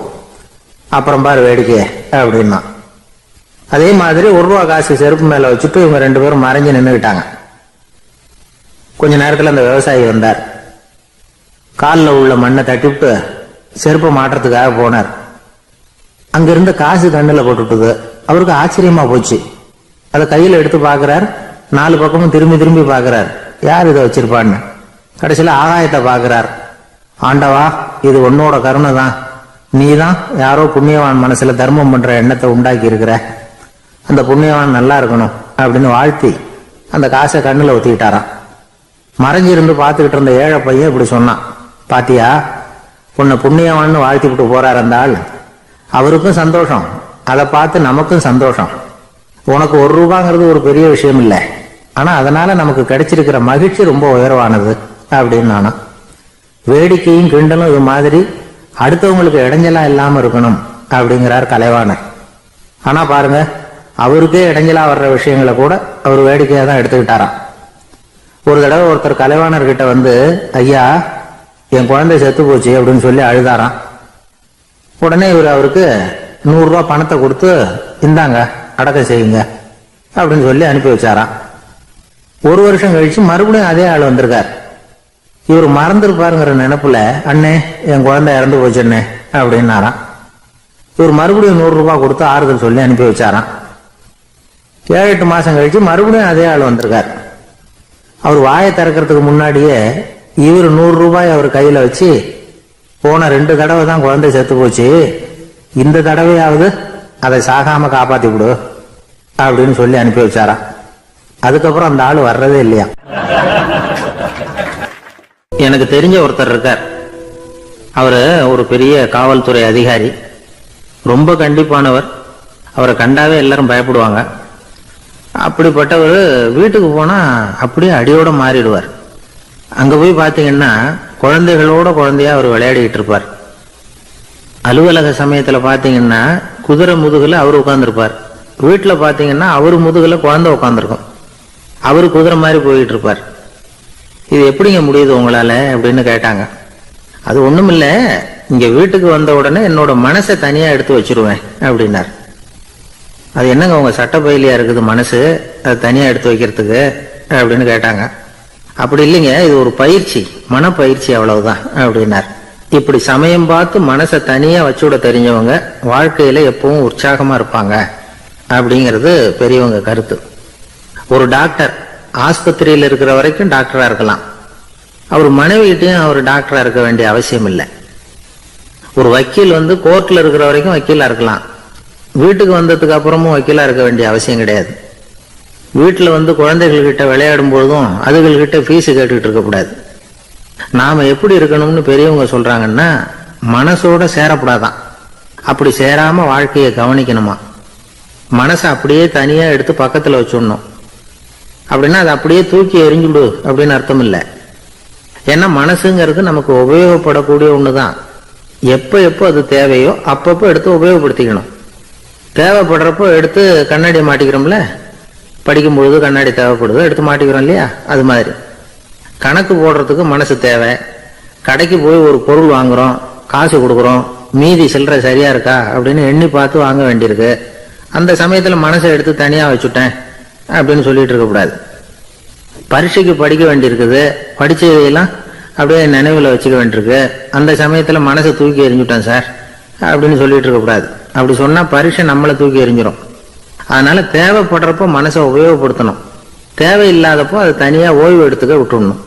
இப்படி நாம பழக்கப்படுத்திக்கிட்டா வாழ்க்கைங்கிறது நமக்கு புதுசா தெரியுமா. மனசுக்கும் ஒரு சக்தி கிடைக்கும். எந்திரங்களுக்கு ஓய்வு கொடுக்குற மாதிரி மனசுக்கும் ஓய்வு கொடுக்கணும், இல்லைன்னா அது களைச்சு போயிடும். குழந்தைகள் மனசை சுமந்துகிட்டு இருக்கிறது இல்ல. இது முதியவர்கள் குழந்தைகள் கிட்ட இருந்து கத்துக்க வேண்டிய ஒரு பாடம். ஆனாலும் இந்த கால குழந்தைகள் கிட்ட ரொம்ப எச்சரிக்கையா இருக்க வேண்டியிருக்கு. ஒரு தாத்தாவும் பேரனும் விளையாடிக்கிட்டு இருக்கிறாங்க. தாத்தா, எனக்கு சைக்கிள் ஓட்ட கத்து கொடு அப்படிங்கிறான் பேரன். சைக்கிள் உயரம் கூட இல்லை, அதுக்குள்ள சைக்கிள் ஓட்டணுமா அப்படின்னாரு தாத்தா. ஏன் தாத்தா, ரயில் ஓட்டுறாரு, அவர் என்ன ரயில் நீளமா இருக்கார் அப்படின்னு கேட்டானா அந்த பையன். இருக்கிறாங்க. அந்த வழியா போறவங்க வர்றவங்க எல்லாம் அந்த இடத்துல நின்று அது என்ன மண்டபம் அப்படின்னு விசாரிக்க ஆரம்பிச்சாங்க. அந்த அப்பாவும் பிள்ளையும் தான் வர்றவங்களுக்கு எல்லாம் விவரம் சொல்லிட்டு இருக்கிறாங்க. அதாவது இந்த இடத்துல ஒரு பெரிய மகான் சமாதி ஆயிருக்கார், அவர் சமாதியான இடத்துல இந்த நினைவு மண்டபத்தை கட்டி இருக்கிறோம் அப்படின்னாங்க. ஊரு பூரா இந்த செய்தி பரவிச்சு. நிறைய பேர் அந்த இடத்தை தேடி வர ஆரம்பிச்சாங்க. இங்க கொஞ்ச நேரம் உட்காந்துட்டு போனா மனசுக்கு ஒரு நிம்மதி கிடைக்குது அப்படின்னாங்க. அங்க இருந்த உண்டியல்ல நிறைய காசு போட்டுட்டு போறாங்க. பணம் கிடுகிடுன்னு நிறைய சேர ஆரம்பிச்சுட்டுது. பணம் நிறைய சேர்ந்த உடனே அந்த அப்பாவுக்கும் பிள்ளைக்கும் தகராறு வந்துட்டுது. பணம் சேர்ந்தாலே சொத்து தகராறு வரத்தானே செய்யும், அது மாதிரி வந்துட்டுது. பையன் அடிக்கடி நிறைய பணம் கேட்க ஆரம்பிச்சான். அப்பா பார்த்தார், யோசனை பண்ணார், ஒரு முடிவுக்கு வந்தார். ஒரு நாள் பையனை கூப்பிட்டார். இதை பாருப்பா, நமக்குள்ள தகராறு வேணாம். அப்பாவும் பிள்ளையும் இப்படி சண்டை போட்டுக்கிட்டா பாக்குறவங்க தப்பா நினைப்பாங்க. அதனால நமக்குள்ள சமரசமா இதை தீர்த்துக்குவோம், என்ன சொல்ற அப்படின்னார் அப்பா. சரின்னு நான் பையன். உடனே அந்த அப்பா என்ன பண்ணார் தெரியுமா, மகன் கிட்ட கொஞ்சம் பணத்தை கொடுத்தார். தன்கிட்ட இருந்த ஒரு கழுதையையும் கொடுத்தார். இதை வச்சு நீ பொழைச்சுக்கோ அப்படின்னு சொல்லி அனுப்பி வச்சுட்டார். மகன் அந்த கழுதையை இழுத்துக்கிட்டு அடுத்த ஊருக்கு போனான். வழியிலேயே அந்த கழுதை செத்து போச்சு. உடனே என்ன பண்ணலாம்னு யோசனை பண்ணான். ஒரு ஐடியா வந்தது. அந்த கழுதைய ஒரு சாலை ஓரமா புதைச்சான். கையில் இருந்த பணத்தை வச்சு அந்த இடத்துல ஒரு கல் மண்டபம் கட்டினான். அந்த வழியா 2 பேர் வந்தாங்க. இது என்ன மண்டபம்னு விசாரிச்சாங்க. இந்த இடத்துல ஒரு பெரிய மகான் சமாதி ஆயிருக்கிறார் அப்படின்னா. இந்த செய்தி ஊர் பூரா பரவ ஆரம்பிச்சுட்டுது. நிறைய பேர் வந்து போக ஆரம்பிச்சாங்க. இங்க வந்தா மனசுக்கு ஒரு பெரிய நிம்மதி கிடைக்குது அப்படின்னு வேற சொல்ல ஆரம்பிச்சாங்க. வர வர கூட்டம் அதிகமா வர ஆரம்பிச்சுட்டுது. உண்டியல்ல பணம் நிறைய சேர்ந்துட்டுது. நகையெல்லாம் கூட கழட்டி காணிக்கையா போட ஆரம்பிச்சுட்டாங்க. அப்பாவை விட மகன் பெரிய ஆளாயிட்டான். இதை கேள்விப்பட்டார் அப்பா. பையனை பார்த்துட்டு வரலாம்னு ஒரு நாள் புறப்பட்டு வந்தார். பையன் ஓஹோன்னு இருக்கிறான். பங்களா, காரு எல்லாம் வந்துட்டுது. எப்படிடா இந்த அளவுக்கு ஆனே அப்படின்னு விசாரிச்சார். அப்பா, எல்லாம் உங்க ஆசீர்வாதம் தான். நீங்க கொடுத்த மூலதனத்தை வச்சுதான் இவ்வளவும் சம்பாதிச்சேன் அப்படின்னு நான் பையன். அது எப்படிடான்னு விசாரிச்சார். அப்பா, நீங்க ஒரு கழுத குட்டியும் கொஞ்சம் பணமும் என்கிட்ட கொடுத்து அனுப்பி வச்சுங்க. அதை எடுத்துக்கிட்டு வந்தேன். வர்ற வழியில அந்த கழுதை செத்து போச்சு. உடனே யோசனை பண்ணேன். அந்த கழுதையை இந்த இடத்துல புதைச்சேன். கையில் இருந்த பணத்தை வச்சு மண்டபம் கட்டினேன். மகான் ஒருத்தர் சமாதி ஆயிருக்கார் அப்படின்னு வதந்தியை கிளப்பி விட்டேன். ஜனங்கள்லாம் ஏமாந்து போய் காசை கொண்டாந்து போட ஆரம்பிச்சிட்டாங்க. நான் பொழைச்சிக்கிட்டு இருக்கிறேன் அப்படின்னா. இப்பதான்டா நீ என் புள்ள அப்படின்னு சொல்லி சந்தோஷப்பட்டாரான் அந்த அப்பா. ஏன் அப்படி சொல்றீங்கன்னு கேட்டிருக்கான் பையன். கழுத குட்டியை புதைச்சி மண்டபம் கட்டி இருக்கிற நீ, ஏற்கனவே நம்ம ஊர்ல நாம கட்டி இருக்கிறோமே மண்டபம், அது இந்த கழுதையோட அம்மாவை புதைச்ச இடம். மகான் சமாதி ஆயிருக்காருன்னு நானும் சும்மா கப்சாதான் விட்டுக்கிட்டு இருக்கேன் அப்படின்னாராம் அப்பா. முட்டாள் ஜனங்களை நினைச்சு அந்த 2 பேரும் சத்தம் போட்டு சிரிச்சாங்களாம். மனுஷன் ஏமாத்துறது ரொம்ப சுலபம். என் கூட படிச்ச ஒருத்தன் திடீர்னு ஒரு நாள் எல்லாருக்கும் அருள் வாக்கு சொல்ல ஆரம்பிச்சுட்டான். அவன் ஒரு ஆபீஸ்லயும் வேலை பார்க்கறான். ஆபீஸ்ல உள்ளவங்க எல்லாம் அவங்ககிட்ட அருள் வாக்கு கேட்கறது வழக்கம். ஒரு நாள் நான் அவன் முன்னாடி போய் உட்காந்து பேசிக்கிட்டு இருந்தேன். அப்போ அதே ஆபீஸ்ல வேலை பார்க்குற ஒருத்தர் அவங்ககிட்ட சுவாமி, என் மேஜையில வச்சிருந்த பேனா திடீர்னு காணாம போட்டுது, அது திரும்ப கிடைக்குமா எனக்கு அப்படின்னு கேட்டார். இவன் கண்ணை உருட்டி பார்த்துட்டு, அது உனக்கு கிடைக்காது, புதுசா வேற ஒண்ணு வாங்கிக்கப்போ அப்படின்னா. சரின்னு அவர் போயிட்டார். அவர் போனதுக்கு அப்புறம் நான் மெதுவா இவனை பார்த்து, அது எப்படிடா அது உனக்கு கிடைக்காதுன்னு அவ்வளவு உறுதியா அவர்கிட்ட சொன்னேன் அப்படின்னு கேட்டேன். இவன் மெதுவா என் காது கிட்ட அந்த பேனாவை கிளப்புனதே நான் தான் அப்படிங்கிறான்.